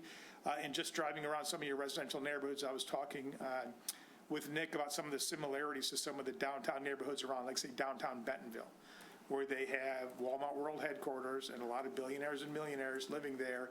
And the downtown neighborhood, that historic neighborhood around their downtown, has become just white hot. It is the place to build. And some of the development activity and some of the pressures thereof, assembling several older single-family homes into one big new home. And I know you addressed some of these issues already. Process and improvement. Yours is a procedural code that can be cumbersome. There are a lot of things that have to be done to get something approved, whether it is the different bodies, the historic group, the design review board, the planning board, the city council. There's a lot of different groups that have to be met depending on this zoning board of appeals. So we want to make sure that in terms of the administrative function of the code, it is as efficient as it can be. Everybody has a level of fair certainty. They know what their expectations and requirements are when they engage in zoning, and people only know zoning as they engage in it. You don't do it for fun. We do, but there's something wrong with us. Most people only engage in zoning when they need something approved, right? And so it's got to work for that process, the administrative side. And then to enhance usability to make it as user-friendly as possible. So that's why we're looking at this. The key part of this is a relationship to the master plan.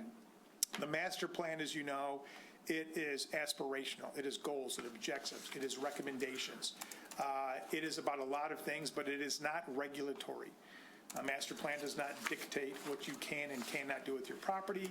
It sets a tone for the types of land use, the development character that you would like to see over the next 10 to 20 years. In Michigan, they're called master plans. I think the requirement still is in place to revisit them or update them every 5 years. Zoning is regulatory. It is one of the most effective tools to implement your master plan. It's not the only one, but it is a crucially effective one. The ROI on good zoning is huge for the cost to get it done. So zoning is very, very crucial, but we want to make sure we align it with the master plan. And the ordinance update is essential to begin to implement the master plan recommendations. The scope of work are 7 different steps, and right now we're at steps 1 and 2. We're kicking off the project, and we're starting community engagement. These two things are done at the same time.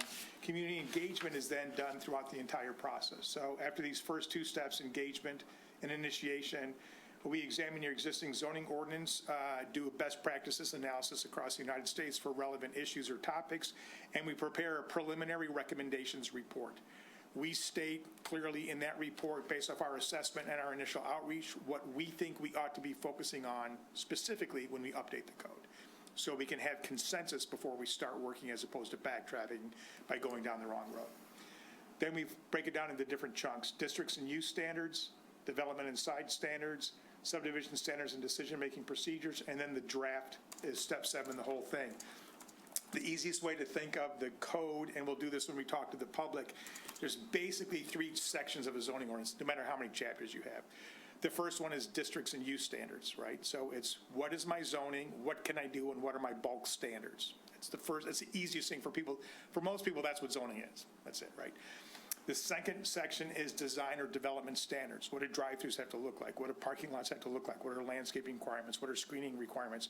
They're not use-specific. These are design standards that are used throughout the city. They're often called rules of general applicability. It's just how you design things. And then the third thing is the administrative section. How do you get things done? So that's really a district's use and standards, design and development standards, and the administrative procedures by which you get everything accomplished. Those are the 3 pieces. So in steps 4, 5, and 6, we deliver those, and we have meetings to review those before we go on to the next piece. So the other thing we did here was sign codes, and I'll get into that in a little bit. We proposed to do your signage and have already started working on your sign code revisions. So this is the public involvement schedule over the course of the project and what we're going to be doing. So it goes from spring 2026, which is now, through summer 2027. And I'm not going to read these off, but you can see each one of these steps along the way. You can see all the different outreach things we're going to be doing along that. And if you look at the planning board meetings, you will see that over the course of this, there are several of those. You think there are 6 planning board meetings. So these aren't sort of like pretty dog and pony shows. This is where we roll up our sleeves, we show you what we've done, and we work through it. And we recalibrate and make the changes we have to make before we go on to the next chunk. But we work with you as a constructive group and a critical thinking group throughout the entire thing. We have several community open houses, and along the way, I think we have 4 different or 6 different campaigns, and that is, yeah. So, I'm sorry to slow you down. Jump in. In terms of this chart, and I was at the meeting with the city commission, and the one thing Nick needs to incorporate into this schedule is updating the city commission as we go along this. I don't see it on the schedule, and we need to update the city commission as we go. So the last thing I want to do is, in the summer of 2027, is put something on them and hope for the best. So, and probably a way to do that, and I'll just leave this to Nick to think about and schedule, is we have twice a year meetings with the commission and the planning board. And we could certainly use, in this time frame, a meeting to discuss where we are, where we're headed, where we've been, and to involve both the planning board and the city commission and you in attendance at that meeting, because I don't want to get 15 months out and have the city commission say, what have you guys been doing? So we need to figure that into the schedule. And John, just in case it's not clear, I don't think we literally need to add it into your graphic here. Internally, we've been thinking about it. In our weekly check-ins, we've been discussing those things. I think the first opportunity we talked about is in October. June is a little too close. Anything substantial, I think October would be something nice. But what you're suggesting, I think, just for the record, is, I'm going to make this up. If planning board meeting number 4 was in the fall of 26, well, let's make that our October joint meeting. Kind of conversation. 2 birds, 1 stone. Well, So, and the reason certainly. is because I made a promise to the city commission at the meeting you're at that we would keep them involved. So have because I. that question So- came from the mayor. Yep. No, I had another suggestion. I wrote it down just before you spoke. I also would like to think that, without making any decisions, that there might be an opportunity to have a dedicated planning board, turn it around, a meeting of the planning board dedicated to this, so that we're not connecting it into the other activities of our board. I'll take it a step further, that if there's any way possible for us to schedule these meetings appropriately, I would, and there is a bulk enough to talk about, I would very much like to do it like we did the master plan, where we have meetings that are strictly a study session on zoning. Again, I don't want the meeting to be 45 minutes long and we all pat ourselves on the back and go away, but if we've got it, I would love to be able to do that. I don't want you sitting here for 2 hours as we talk about, lattice openings and screamed this And you that. getting mad. So a couple of things, a few things. One, I did neglect to mention that we have been having regular meetings with Nick and our staff, weekly or on a regular basis. So we've been doing that from the get-go. I do remember that conversation at that city council meeting. You're right. One of the worst things you can do is show up at the end of a process or near the end and say, here's 160 pages of technical language. That's overwhelming and not constructive. So we do need to keep them apprised along the way, and we can work that out in any one of a number of ways, whatever works out best, to keep the city council up to speed along the way incrementally, so it's not a big. So I didn't mean to derail you too much. No, but I you're didn't see fine. it there, and I just thought, well. Would you prefer comment as we go along? Or do you want to get through? How do you want to? I mentioned this before. I'm one of 9 kids. Nobody waited for you to get done speaking before they told you what they thought. So jump in at any time. This is a conversation. It's not a presentation. So. Okay. All right. Well, the only thing I would say with community engagement, and I'm sure you've heard it before, is, and I apologize, I haven't been at the meetings because of recusals and whatnot, but I think it's important with the community and frankly with the commission that we educate about what zoning really is, what we are doing, what we're not doing. That's a big one too. So I would hope that that engagement includes some education for what Absolutely. we're trying to do, because they don't, a lot of people just don't understand it, and rightfully so. That's not their thing. Yeah, it's few people's thing. You're right. So yeah, zoning 101, whenever we have outreach, we consider it a two-way dialogue. It has to be, and it will be throughout from the very beginning all the way through. Great. The other thing I was going to say, I'm all in favor of dedicated meetings if it works for you and schedule them in. And if we are meeting, they won't be token meetings. There will be stuff to work through. They will not be 40-minute, boy, we did a good job meetings. They will be 2 hours of working through stuff with you. So I'm all in favor of meetings dedicated just to that. So the way we framed issues and opportunities discussion, it's the way we did it with the departments, the different departments as well, is to frame them around the different components of your master plan, because it's sort of the thinking in terms of the way you framed vision, goals, and objectives for the community. And if zoning is going to be an effective implementation tool to help achieve some of these aspirations, then we wanted to frame that way of thinking. Again, we're not talking about zoning, we're talking about issues. So we framed it around some of the key components of your comprehensive plan, your master plan. So connect the city, embrace managed growth, retain neighborhood quality, support mixed-use districts, and advance sustainable practices are sort of how we began to frame these. And, we didn't know how the discussion would go with the departments, but went a full hour and a half plus, and it was just, it was very, very good discussion at about all these. And some of these went ways we didn't think, and it was super helpful. So it'll be curious to see where you take it to this evening. So the first one is just connect the city. And so when we're thinking about from a zoning perspective, but what would make the city feel more connected, and it became clear this afternoon when you're talking to the different departments, it wasn't necessarily about the physicality or linear connectivity of streets or sidewalks. It's part of it.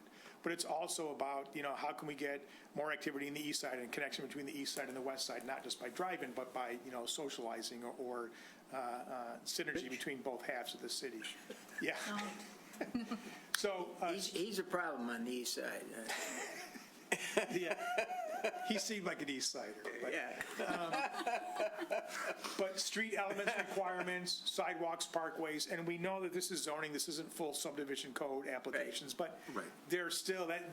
You talk about seams. Well, there's a seam between public and private realm, and it's right on the edge of streets and private development. So you have seams running all over your city on every public right-of-way. So modern uses, cafes, food trucks, and other vendors. Focused uses in the downtown, gathering spaces, and multiple modes of moving around, walking, biking, autonomous vehicles, So and these are just some of the issues that we were able to extract out of things that we've heard and things that we read in the master plan. So with regard to what you perceive to be from the master plan issues around connecting the city, right? You're a walkable city, right? What are some things that the zoning can do potentially now that it isn't doing well, that it could in the future to make it a more connected city? So before we get into other topics, this is the first one we want to talk about. Okay. Who wants to? You want to talk about it now? Yeah. Oh, wow. This is your chance to sort of, and again, this isn't your only. An only shot, bro. Yeah, this isn't your only shot, but, Actually, I'm going to keep my thunder for another heading. okay. All right, I'll throw a little, Yeah, throw a please. little out there. I think we do all these things pretty well already. Yeah, you do a lot of them very well, yeah. What we don't do well, but the master plan has started to help us realize we will someday do well, is getting through Woodward. Big Woodward, just, Tough. that's the biggest problem. Yep. I don't know how to do it, but there's some ideas out there, but we'd like to know what you have to think about that. Okay. I had a, one? yeah, before I looked at your chart, I said, well, I'm not as veteran as Robin is on these issues, but what are the issues that we've seen over my period of 20 years that are important geographically, not so much zoning code, but how do we incorporate those concerns? This is the first discussion tonight we've ever had on parking that didn't involve residential areas. Right? Interesting, yeah. First time I can ever remember. It's always transition areas and parking in transition areas. So when you say seems, man, the blaring red lights go off in this city. I'm just don't use that word. Okay. Use the word transition area. When we talk about parking, for example, tonight, it was an isolated discussion that I have never participated in where we weren't talking about the impact on a residential area, or conversely, residents coming to complain about the impact of parking in their area. And this is particularly true in certain areas, South Woodward being one, huge area. So you've got areas of the city that we outlined in the master plan that are concerned. Janelle talked about crossing Woodward. Well, one element of crossing Woodward is the area in the south end of the Triangle District, where we said we got to change Adams, and we got to change Adams' entrance into Woodward. And we have to figure out a way to get the traffic heading south on Adams over to Woodward sooner rather than later. That impacts the zoning change in some of those areas. But it's not just the east side of Woodward in the Triangle area. It's connecting to the west side of Woodward, and particularly in the area of Lincoln. That's an area that jumps out at me. Okay. For 20 years, I've been commenting on the state of between Lincoln and 14 along Woodward. And I drove it yesterday, both sides, and the lack of uniformity in parking and general appearance is staggering.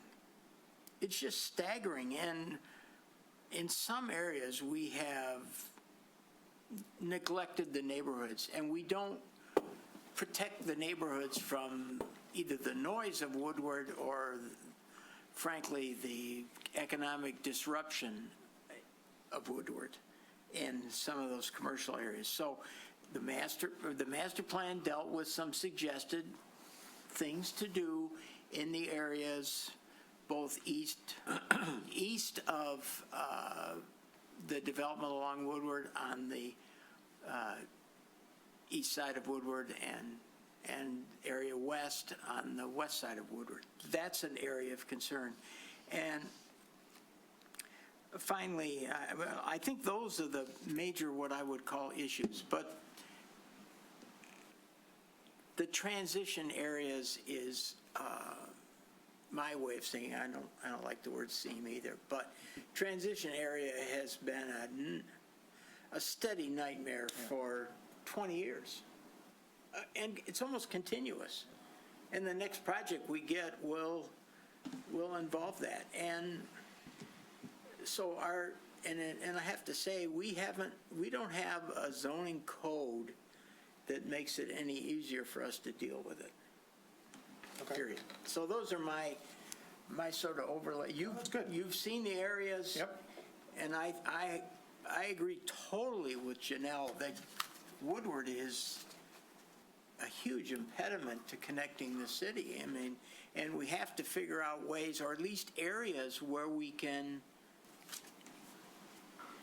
make it friendlier. Okay, all right, that's good. Sorry. No, that's good. Anybody else have anything they wanted to talk about, sort of the connected? I'll just add real briefly. I agree with Janelle, we do a lot of these well. I don't know that our streetscape requirements are always, particularly when it comes to tree cover. And I'm really, just as a resident, really worried about the tree canopy in this community and its preservation and enhancement. And that extends into the more urban areas like the downtown and the Triangle, where we just have building owners just letting trees die and we don't make them replace them, and we have just ugly corridors. So as a connectivity, I think we could be better there. And then just to Janelle's point, and a little further, the Triangle in general, connecting it to not just crossing Woodward, but, Haynes Square, that entire idea is a beautiful idea. I don't know if it'll ever happen, but it's a beautiful idea about how do we prep the Triangle District to not be an extension of downtown, but be its own thing that we had talked about. And you're going to talk about the embracing growth, and that's where we talked about it. And to some extent, the rail, which often just seems kind of forgotten and left by itself, which in a way is good, but in a way is just kind of an afterthought. So. All right, good. Can I ask you a question, John? Sure. I know we talked all day, but in this particular chapter of the plan, I think one of the big approaches for this is to blend what you could consider the top half of the Triangle District into downtown to make it kind of one piece so that it doesn't feel so separate. In your experience, not saying that's the only thing, Sure. but does simply consolidating zoning districts enough, or should we be thinking a little bit more creatively about when we do get into the weeds, so we can start thinking about it? Is it enough to make it all one district? And if so, what needs to happen next? Yeah, it's not as simple typically to make it all just one district. That often isn't the way to do it. And the anomaly here is it's often economics that drives that. Most communities have an appetite for downtown way bigger than they can actually sustain a downtown. Their districts are bigger than they can or should be. So the core few blocks works well. They have the same regulations for areas outside of that, but they don't have the markets to do those transition areas the same level of downtown. Your downtown is a lot more vibrant and economically thriving than our other downtowns. But that doesn't mean you can't have a thriving but distinct district on the edge of your downtown as a transition district from your downtown core to what might be adjacent to it would be single family or single family attached or something else. So in some places, it's about amending the district boundaries, maybe to extend the downtown with that same development pattern and or style, depending on what's adjacent. But it may very well be a downtown transition or edge district. That is something very specific that serves as the hinterland between your downtown core and something else. And you got to sort of take a look at those case-by-case basis. I like that. Because I think that's important, because what all our maps have been showing is just Maple and Woodward. It's all just going to be Maple and Woodward now. And I guess what I'm hearing you saying is it may not be so simple. Correct. Yeah. And I think that could be one example of something that changes from plan to reality. So I think it's worth thinking about. It's a good question, because it's once you figure out the approach is best to take, it's not complicated to take that approach, but to make the assessment and the determination as to which route to go, expanding your downtown district or to do something different. Okay. The next one is embracing managed growth.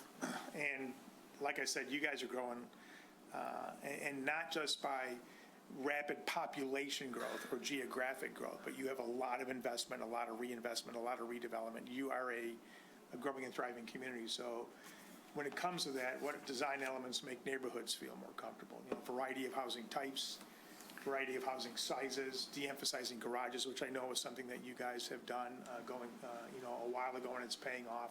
Greater quantity of windows, amount of landscaping, location of fences and walls, spacing between buildings. These are all things the master plan touches on. But when it comes to managing the level of investment that you are seeing in your downtown, and particularly your neighborhoods, are there issues that are beginning to pop up that you're seeing? We know from driving around an example of 3 homes that were torn down to put up one really, really big home, and how that disrupts the rhythm of a neighborhood. And some people might love it, some people might not. But we've worked in some communities where we pay as much attention to regulating the space between buildings as the buildings, the rhythm of a neighborhood. And sometimes that negative space between buildings is as important as the facade of the building, the volumetrics, or the massing of the building and where that's built. So I know you've recently changed and limited how big a block can be, or 2 adjacent lots combined, so it can't be too many combined together, not that long ago. But are there any things that you're seeing as issues that are emerging as the community accommodates the level of investment and growth that it is seeing right now? Are things beginning to emerge that we may need to take a look at? Go ahead. Let me put it as a question, but before I put the question, we got an issue. And I'm beginning to wonder if a city-wide ordinance, which goes from Big Beaver to 14 Mile, goes from the golf course all the way to Troy, helps us deal with areas that are really different. The West Side has gone, in my opinion, as an attainable neighborhood. You need wealth, deep wealth. Parts of the East Side are going and going quickly. You said it yourself. You couldn't believe the amount of construction that's happening. There are some neighborhoods on the East Side that the price point at this stage and the turnover is possibly manageable to keep us attainable. My house you drove past today is 2,450 square feet.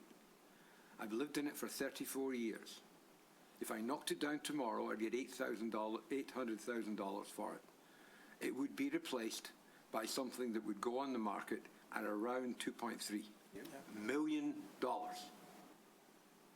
It's not attainable. No. I can't live there. None of us can live. Maybe Brian can. I don't think it's sustainable. Not since 2015. We'll leave that off the record. But my question is, in your other work in cities like ours, have you discussed the way in which the planning system, and even this sharp end of the planning system, the zoning ordinance, can deal with areas that have not yet experienced the teardown saga that we have seen and will continue to see? Yeah, it's a good question. It's discussed in a lot of communities of similar considerations where they become the value of the land exceeds the value of the improvement on the land. That is the formula for a tear down. It's that simple.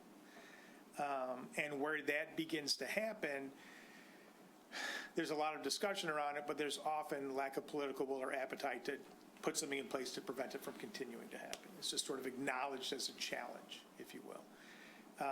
What some communities have done is they have looked at, and it seems to be used less and less now, but they've looked at changing the bulk regulations in certain neighborhoods that have not yet been affected. And whether it's limiting FAR, whether it's limiting the lot coverage, whether it's limiting the size of lots, some other means to still allow investment, but maybe not the same level that might be in another part of the community. But it's a very challenging thing to do, so it gets discussed. But in most places, it doesn't get done. Oddly enough, in some communities we've worked in, they've done it outside the zoning, but short-term rental restrictions for certain areas to make sure a portion of the neighborhood is available for residents and not just people who want to vacation or be in the area. They just say this part of the city, you can use short-term rentals, this over here, hands off, because we need a place for people to actually live. And that prevents a certain level of artificial market investment that makes things investable for short-term rental. And if that's not viable, it stays lower cost for residents to live all year round. But zoning changes to try to throttle the market, most communities won't go there. They will if it's a historic district. They can take a run at it that way. One of the most important and vital, attainable, or affordable housing products that cities are lacking is single-family detached homes. I mean, not all people who are looking for attainable homes want an apartment. They want a place for the dog to run around and the kids to play around in the background, something where they can live in a great community in a lifestyle that is single-family detached.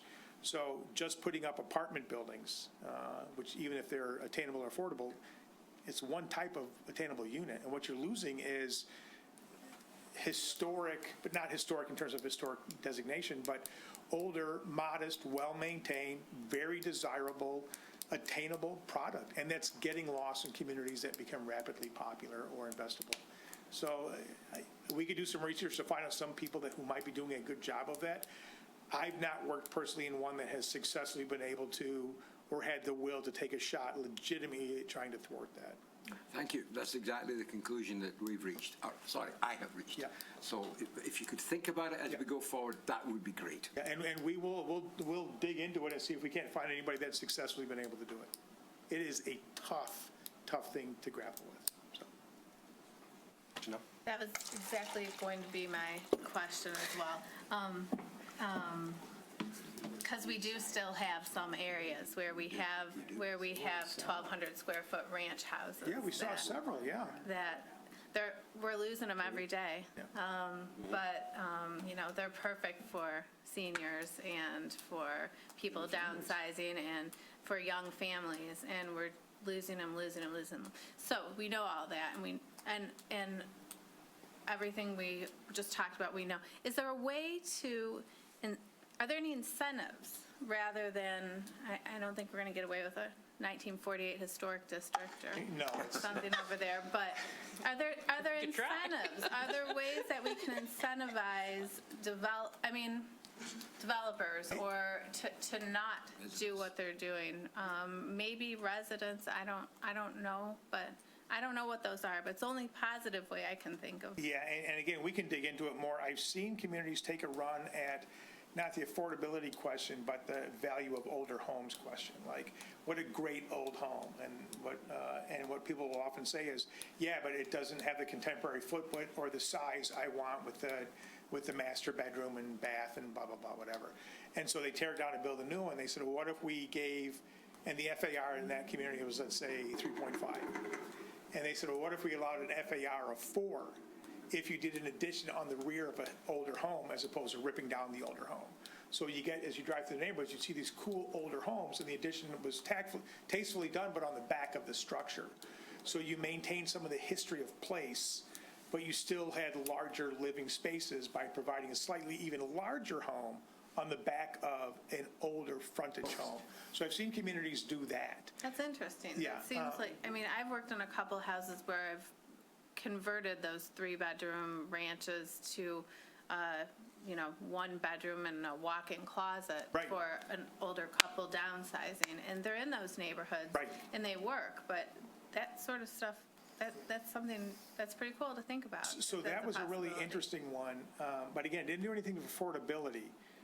In fact, the 0.5 FAR increase over the 3.5 to 4 FAR was often what was needed, because adapting or building an addition onto an older home is often more complicated and more costly than just tearing it down and building a new one. So that additional 0.5 FAR gave them the incentive to do a bigger home that would have higher value after the fact, because they knew it was going to be more complicated going into it. Yes, some of your neighborhoods on the west side, it's almost like a slider. You'll see the thing like a before and after slider on a screen, where you have like today's homes and then what the homes were like 10 years ago. 80 years ago, and you could slide the neighborhood, like the little ranches with the brick and the whatever, and then you slide it, and then like every other house is huge. There's blocks literally like that, like where you're caught in between two eras. And then we went one block over, I can't remember what street it was on, so just, 11, 12 construction projects going on one block. And then you go one block over, and it was all ranches. Yeah. And I'm like, this block is next. Yeah. It just hasn't gotten here. Right. But you can see what the neighborhoods used to be like 50 years ago. I mean, and we understand that, I mean, it's a real dilemma because It is. the owner of a home who's 78 years of age wants to maximize his or her value of the property, and so do the kids. Absolutely. And I understand that. Yeah. But on the other hand, we're closing out the opportunity for so many individuals to live in our community. Yeah, it's tough to outregulate math and economics of a place. It's just tough. John, can I ask you another question? Yeah. So in historic preservation circles, there's sort of an emerging tactic traditionally used for historic preservation purposes, but a preservation overlay or a conservation overlay district. And the areas that I think they're talking about, like the southeast corner, these are very consistent districts. Ranches that are all in the same exact place, the same exact height. So these conservation or preservation overlay districts will do a survey of those homes. Let's say the average of all those homes is 25 feet. Well, that's the new height maximum, 25 feet. If they're all 30 feet back from the front, that's the new front setback.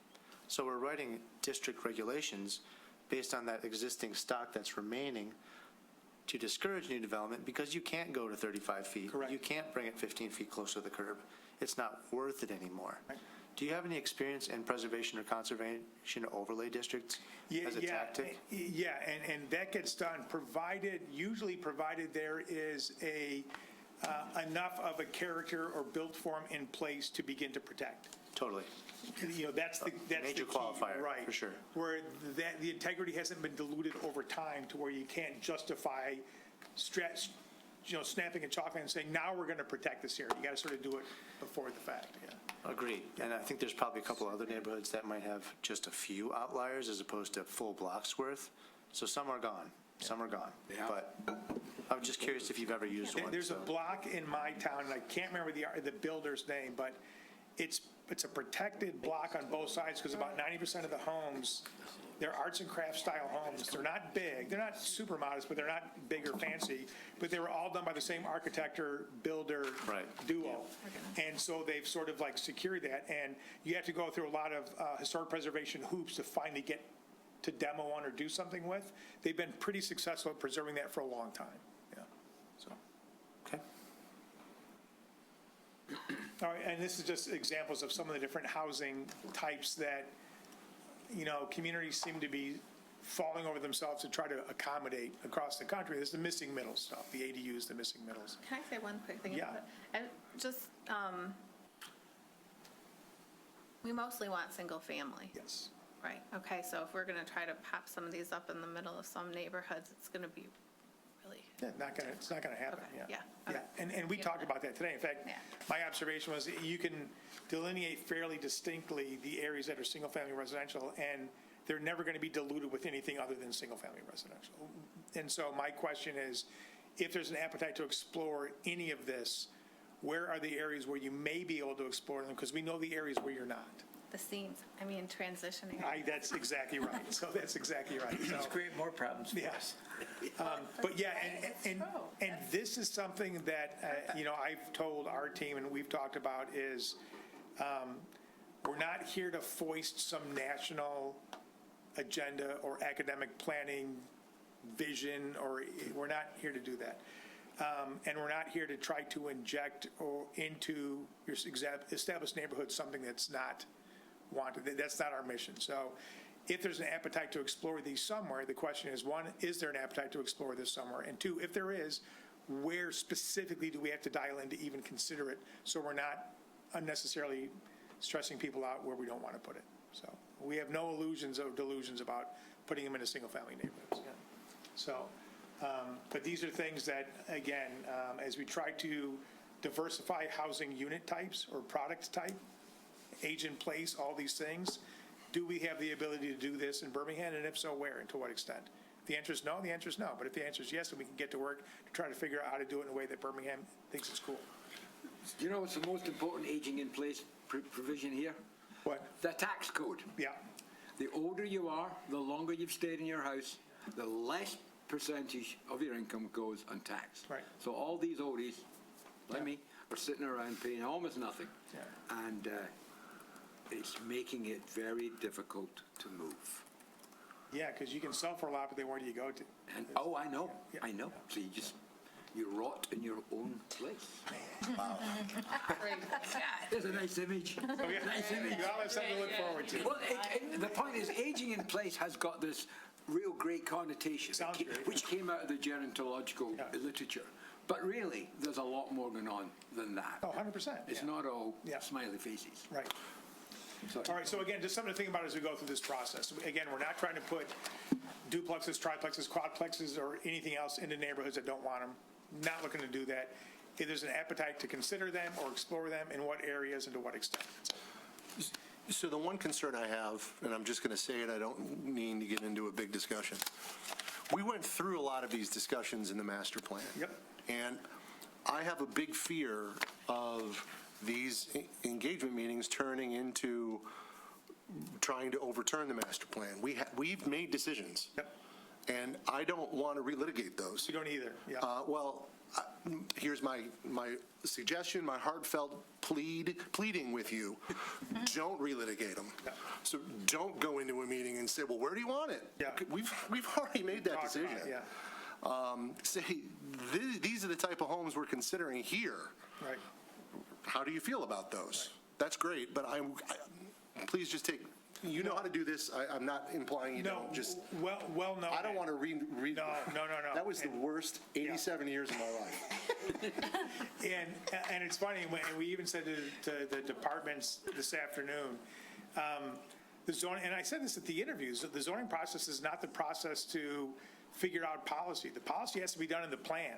That's why you have all those knockdown, drag-out Exactly. policy things and vision and goals and objectives. Then you take that and say, how can zoning help implement this policy? So we are not looking to revisit any policy discussions. We're not.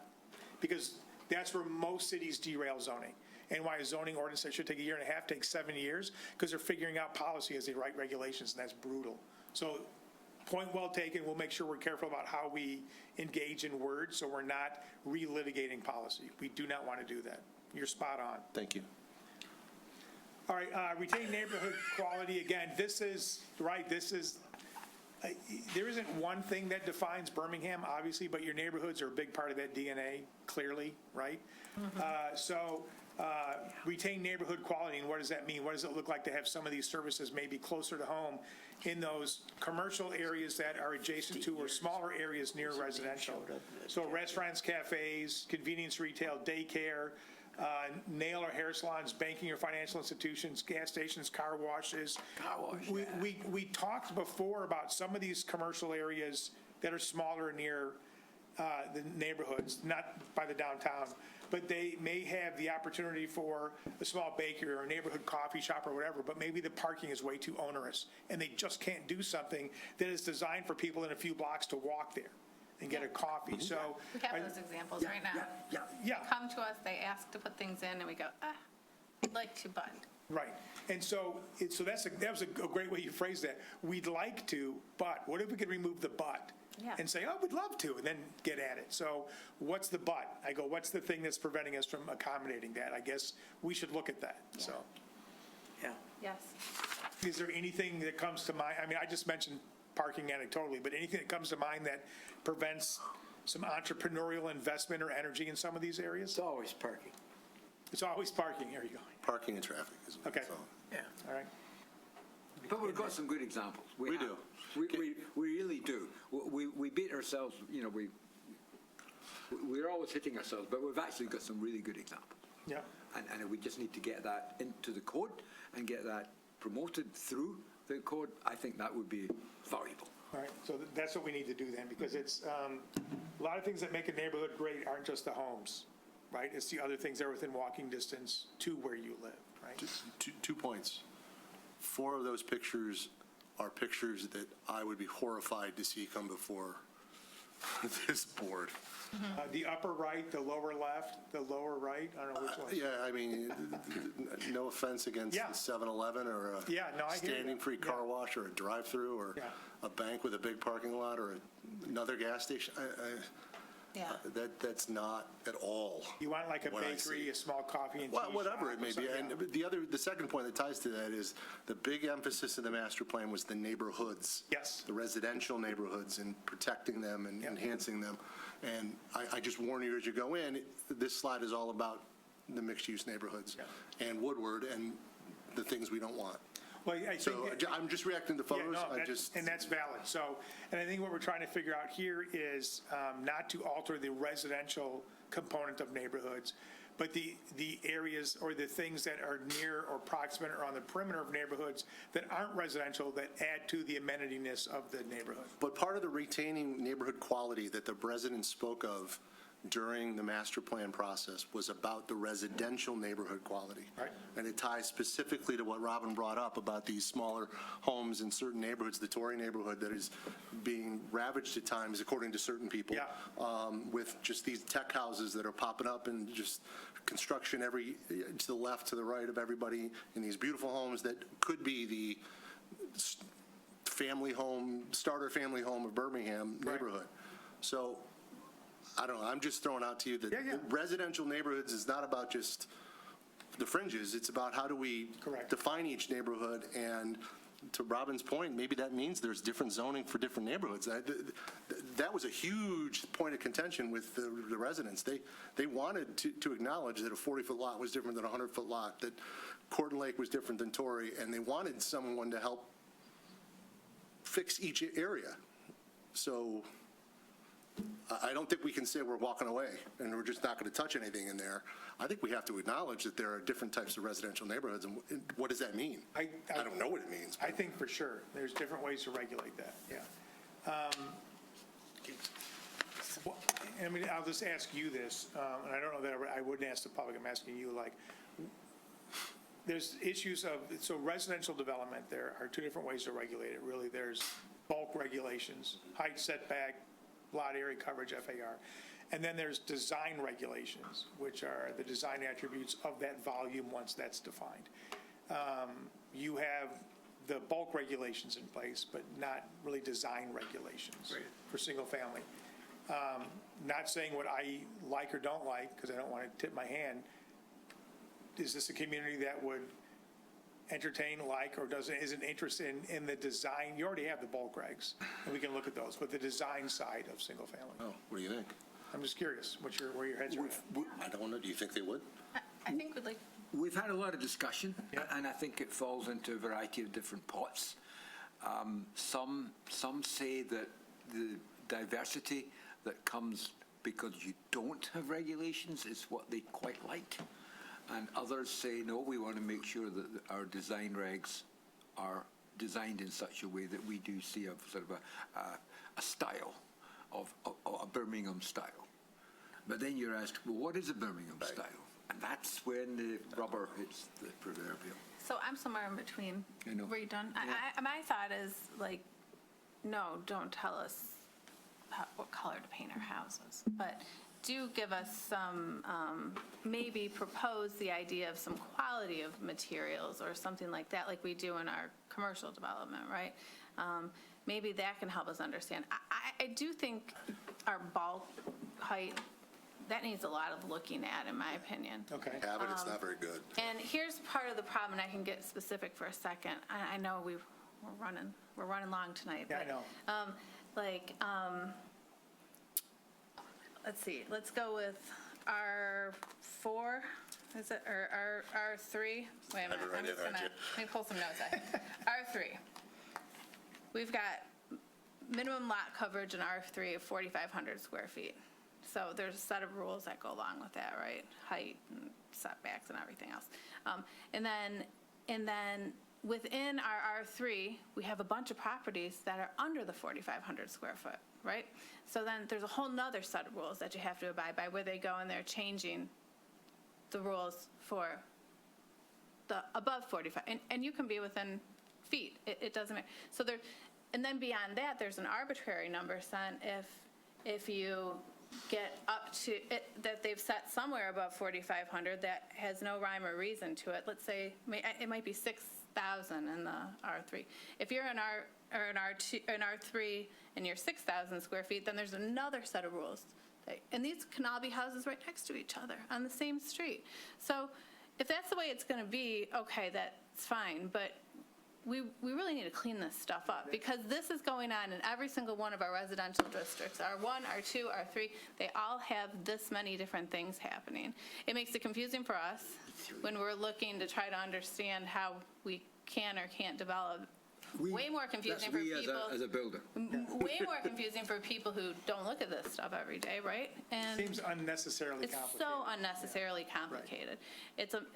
I mean, that's an easy example, and our building department deals with that every day, but there's so many more things like that that are so much more confusing for the people that we're relying on to help us to look at what we want to build or what we think we might be interested, or how we might want to modify a house or whatever. And I know there are times where they go, I got to get back to you, I have no idea. And that's what they do all day. So it's messed up. Yeah, It's a mess. It needs a lot of tidying. Zoning shouldn't be that hard to figure out. It That shouldn't. sounds horrible. Not here, not like that, not on the same street, not three houses next to each other. Same zoning district, Same different district. regulations for different size houses. Yes, should if the be- lot is it should be within relative- 100, just Yeah, there feet should be, difference of another. if there's a sliding scale of proportionality to regulations, it ought to be to the lot. And that's very easy to do, so you can have different housing styles of any type of architecture on a street that has lot sizes of every different size. And when you get all done, the scale of everything that gets built is seamless, with different architecture styles and different size houses, some being 3 times bigger than other houses. And you look down the street and it looks like it's all compatible. To answer your question before, I think that's a bigger problem Yeah, than the design. the design. Yeah. And I mean, I wouldn't be opposed to hearing some ideas about some quality of material in residential, and nor would I think the people who live in the neighborhoods who are interested in keeping their quality of their neighborhood, because in some neighborhoods, people are experiencing new housing that is not of the kind of quality perhaps that the old house they tore down was or could have been if they had been left. So maybe that would be a way to look at it, but no, we don't want to know what color to paint our house. But Not then- that you're even. But then the irony of this conversation, which is very interesting, is that we don't have it. We don't have it. Doesn't come here. Right. None of that comes here.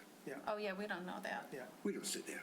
We don't sit and discuss, No, it doesn't come to this board. it doesn't come to this No, board. but it gets So- built. but it should. yeah. So Yeah. in theory, we're responsible for the zoning code, but we don't deal with it. I have a bunch of these like this. Well, no, they'll give us those. I'll save them. Okay. But We'll get a the shot. bulk standards are essential. We'll look at all of those. It should not be that complicated. It should not be. Design regulations, I'm of the ilk that if you get overly prescriptive, it's a disaster. You will out-clever yourself. You think you're going to put in regulations that makes everything look good, and the first 5 out of the gate, people are like, how did that get built? All you have to do is go into a community that has a 50% brick requirement, and 3 houses in, you know they have a 50% brick requirement, and it looks horrible. So, and when you do that, you don't want to get prescriptive in dictating design. You want to establish a minimum threshold of quality. It's a different type of design criteria. So I Yes. think you're spot on. Good. Good. All right, again, this gets to the neighborhood quality, right? So this is sort of a sequence here, but variety of building styles and sizes, greater quantity of windows, screening, landscaping, access to park, appearance of signs, lighting has come up as outdoor court activity or whatever, and I guess right now, lighting isn't regulated. In residential. And we've worked in towns where we can put in place, I think, some that, again, you want to eliminate the worst-case scenario, right? And we can put in some standards that would not be objectionable to begin to mitigate some of those horrible offenses. But this begins to get at the size, the style, the architecture, some of the things that we just talked about when we get into this neighborhood quality. And this gets, Mr. Chairman, sort of your comment about not when we were talking about, so what neighborhood commercial uses could service the neighborhood, but this gets at the quality of the residential piece of those neighborhoods. And Just be sure your photos support that. If you're going to residence, you're not showing Starbucks, you're showing. correct, right, You know. right. So, yeah, right. But this really gets at that, how can we, and again, we know there's a lot of variety out there for residential. Lighting's a big deal. Lighting's a big deal, yeah. It's huge. And it's often not uncommon, very regulated for commercial and industrial applications. Oh, yeah. Half a foot candle at the property line, measured at 100%. chest height, whatever. You know where else we don't do a good job at regulating is on our city public property. We're like the biggest offenders of screwing this up, in my opinion. I see, we don't follow, and this happens all the time, and I don't know how we fix that, but. It's a I mean, policy decision. The it's- city's not required to file its own ordinance until the There's city's something wrong with it. commission says we do. And lighting's a great example there. I know it's getting late and you probably want to go back to bed, but take a walk around the neighborhood at night and you'll see the city lights. From warm light to you need sunglasses to walk past this Yep. light post. And it's absurd. And So and they- lighting can seem complicated as technology advances, but it's four things. There's line of sight to the filament or the light source, the glare, the squinty thing, spillover lighting, night sky, stuff going up, or the color of lighting. And I don't mean like a neon blue sign, I mean like cool light, warm light, blue light, white light, like. Calvin. Yeah, no, sorry. You read about the red light phenomenon in Europe? No. Yeah, municipalities are being encouraged and actually doing it, putting in significant amount of red lights because it doesn't have an impact on the animal and bird life. Interesting. I've done a lot of reading about the red light districts in Detroit from back in the day. Oh, that's a different. Yeah, but that's a different type of red light.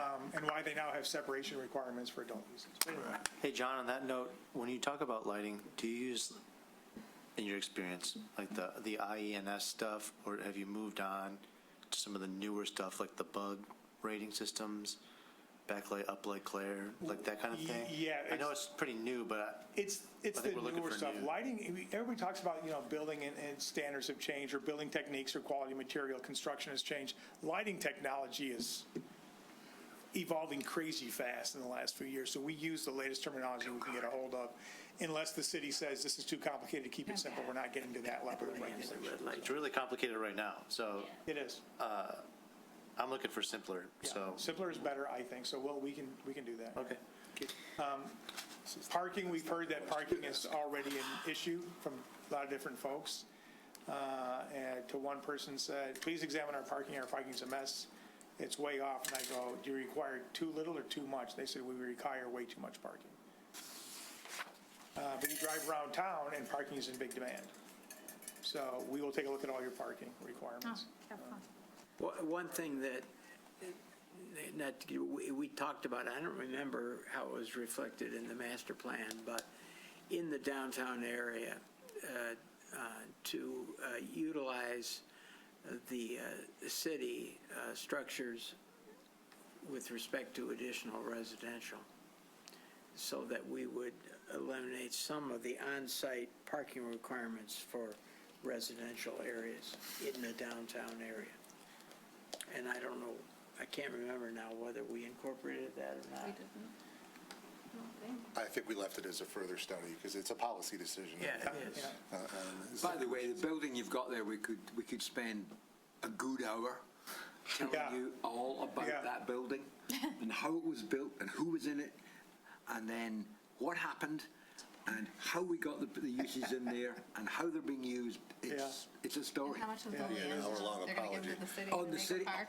on the land, we're going to get land from that for a park. Oh my God, you could write a book on that one So building. my only comment or suggestion would be this, from my perspective, what I would hope to get out of this is really nothing more than your look at our zoning ordinance requirements for parking based on use, best practice review. Yes. Are we too high, too low? What, it's probably yes in both cases, depending on what we're doing. Are our uses old school thinking, and do we need to update them to be a little bit more fine-tuned? I would simply suggest that asking people this question is going to turn into 4 hours of your life, because Endless discussion. it's open-ended. Yeah, yeah, I mean, right. to me, all I really want out of you is our parking ordinance Yeah, and that's what we're going to do. needs some tweaking. Yeah, right. I don't need to know where it's going to go. Yeah, and these are just questions for you and Okay. staff earlier, so. Okay, perfect. Appetite here, and I think it was explored earlier by the city, but is there appetite to maybe re-explore maximums in certain areas or for uses, not just minimums? I'm Definitely. I don't care, sure. I think there's some real potential based on some of the stuff I saw to take a look at maybe some of that stuff. So we can do that as well. But the parking discussion tonight around that development was interesting. And based on something I saw, I also want to take a look at your parking dimensional requirements. They're bad. Well, I saw They're something on- easily fixed, I but need they're to bad. talk with somebody about the site plan that I was looking at and to see if I was seeing something wrong or I need to talk to somebody about some of the dimensions. Somebody. Just a real quick question. What's the minimum aisle width for 90-degree parking, two-way driving aisle width? According to who? Yeah. Zoning. We don't have anything in our zoning for aisle width, I don't think. Really? No. And we just rely on the traffic. The fire department also. Yeah, I mean, there's The fire code for fire. department's the main thing. ways, But the But there's city no, you doesn't don't have a regulate. minimum parking module or minimum, No. so you just have a stall dimensional requirement, not the aisle? Right? Yeah, it could be 1 foot wide and 118 feet. We'll be fixing that. Thank you, I think so. 'Cause I saw something on that, I saw something on the site plan that I think we need to maybe bring up. The fire department does usually shut those down though, before they go. For example, like I have a site plan right now that it's gone through approval here, but the fire department says it's not, the turn radius isn't enough. It was like 16 feet in one area, it needs to be 20 for them, so. Well, We sent they do. these plans to the fire department. For comments, they did comment, but 95 absolutely. 95% plus of commercial parking lots in the U.S., 18-foot parking depth stall, 24-foot two-way driving aisle, 18-foot parking stall. That's a 60-foot module. That's 95% of parking lots that work in the United States for commercial. So there might be some dimensional standards with what I saw, but if it's not a requirement. Mixed-use districts, again, activate sidewalks, public spaces, variety of housing types within them. You have a lot more multifamily and single-family attached than I would have thought, except for driving around the last 3 visits that I've been here. You have a lot more than I thought. You may be partially defined by your downtown and your single-family neighborhoods, but you've got a lot of multifamily, and I didn't know you had as much as you do. And a lot of new coming online, which is nice to see, so. I thought that was great, but it gets back then down to the amount of design of parking for both bikes and cars, so. And then sustainable design. We did get some interesting feedback from this from staff, but these are the issues that revolve around the sustainable initiatives of the city: stormwater management, tree preservation, green building and energy efficiency, renewable energy options, dark sky, that's the lighting thing I was talking about, bicycle amenities, and electrical charging stations, and some other things that were mentioned about sort of sustainable best practices in development. So I didn't know if there were any thoughts on what you could or couldn't do better or want us to investigate. No? Okay. Sustainability. Question to staff. Tree ordinance, not us, not the It's zoning common, code? isn't it? We asked John that earlier, and I think the short answer is probably not in the zoning ordinance. There's some little things I think you could do, correct me? Yeah. But the big But the big one, tree ordinance the that big tree you would replacement think of ordinance? is not. Right. If it makes you feel better, I am bringing a draft to the ESC for a tree ordinance in 2 weeks. So it's in the process. The zoning ordinance will have landscape standards in a landscape section, but often around perimeter landscaping, parking out landscaping, foundation landscaping tied to development. Right. It can also have tree replacement language if city wants it. It's like if you remove a tree, you have to replace it X amount in kind.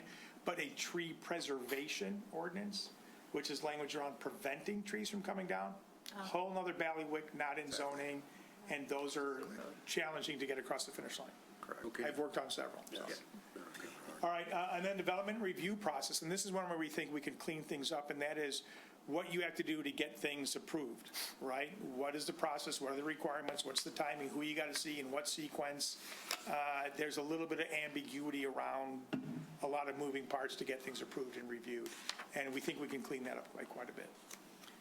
So I don't know if you had any thoughts about the procedures that you are a part of, procedures that you're not a part of, but you're aware of that need to be examined. Because to me, that's one of the most important parts of zoning, and it's often the most underserved, is getting your procedures correct. I'd be happy to talk offline. Okay. I've got 30 years in urban land development experience, and I can tell you that there are things that I look at in our ordinance and as far as what we're required to do. Yeah. And I kind of shake my head, but it's policy, it's procedure, so I'd be happy to provide you any input. Would love to get a sit down on that, because I said before, most people only know about zoning to the extent they have to engage it. And they engage it through your processes. And if your processes are bad, it doesn't matter how good your regulations are, it'll be a horrible experience. And my experience on the building side of things, and I'm not a $100 million developer like some of these guys we had tonight, but it's excellent. Well, that's good. It's the process is excellent. Sometimes it takes a little longer than you want. Staff is excellent. You have a question, they're there, they can help you. So,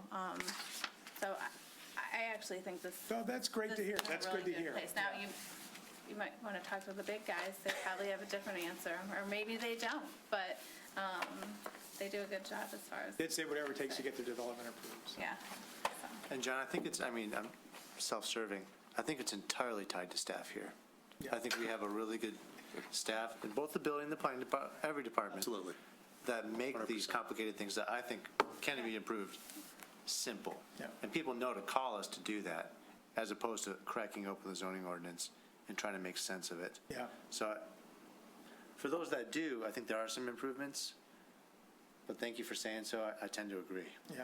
I agree. And some of those comments did come from staff because they're the ones who have to administer this thing, so they know that the intricate nuts and bolts to maybe make it better from their perspective. But You probably would, because Yeah. they'd get a heck of a lot less phone calls. correct. Because, I mean, Yeah. there are 2 times this week alone that I tried to find something in our zoning ordinance that I needed for 2 different things I'm working on, and I ended up just going to Google AI to But get my answers, to and- tell me where to look in my own zoning ordinance. Like, it's crazy. Yeah, and think about the users of the zoning ordinance. Everybody talks about, easier for developers, easier for homeowners. But there's the elected and appointed officials that have to use it. But maybe the most important player in that ecosystem is staff, because they have to administer and service all the other users of the code. So if staff has insight as to how to make it better, we should listen to staff. So Could I just say there's the third rail today in Birmingham is what we're doing with unimproved streets. okay. So it's going to come up, you're going to be faced with it, and in certain public meetings, you'll just get a barrage, which will be aimed at him, and her, and the people sitting here on a Monday night. Well, we talked about it quite a bit this afternoon, It's and totally when we were rampant. driving around. Yeah, Totally it's- rampant. Yeah, it's. Out of control. It's clear, and it was obvious to us when we were driving around, so. Before we sort of talk about this next step, any additional concerns on anything you want to bring up that didn't fall in any other category that we've talked about to kick this off? And again, you guys literally have a seat at the table throughout this whole thing, so we'll be hearing from you guys throughout, so. And I would say, and I know I don't need to tell you this, if anything pops into your head at any time, let Nick know and he'll bug us. So that's the pipeline, so. The public engagement and next steps. So again, we're in 1 and 2 right now.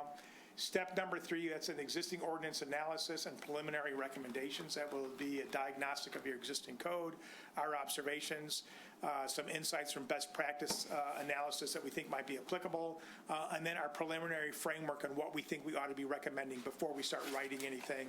And this report will likely be done in the next couple of months, so we'll be back to present it and discuss it with you guys.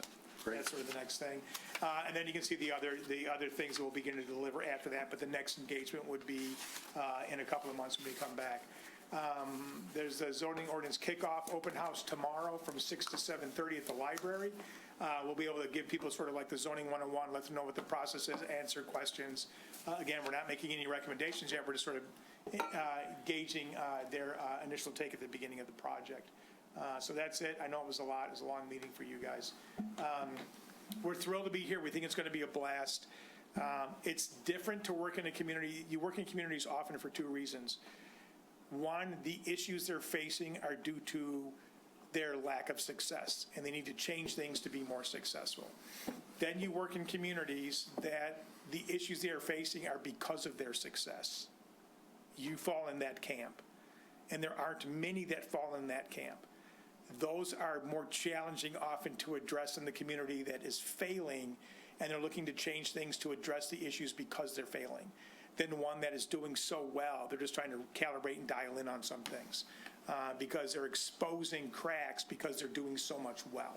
It sounds weird, but you fall clearly into that camp, and only a handful of other communities that we've worked in fall into that camp.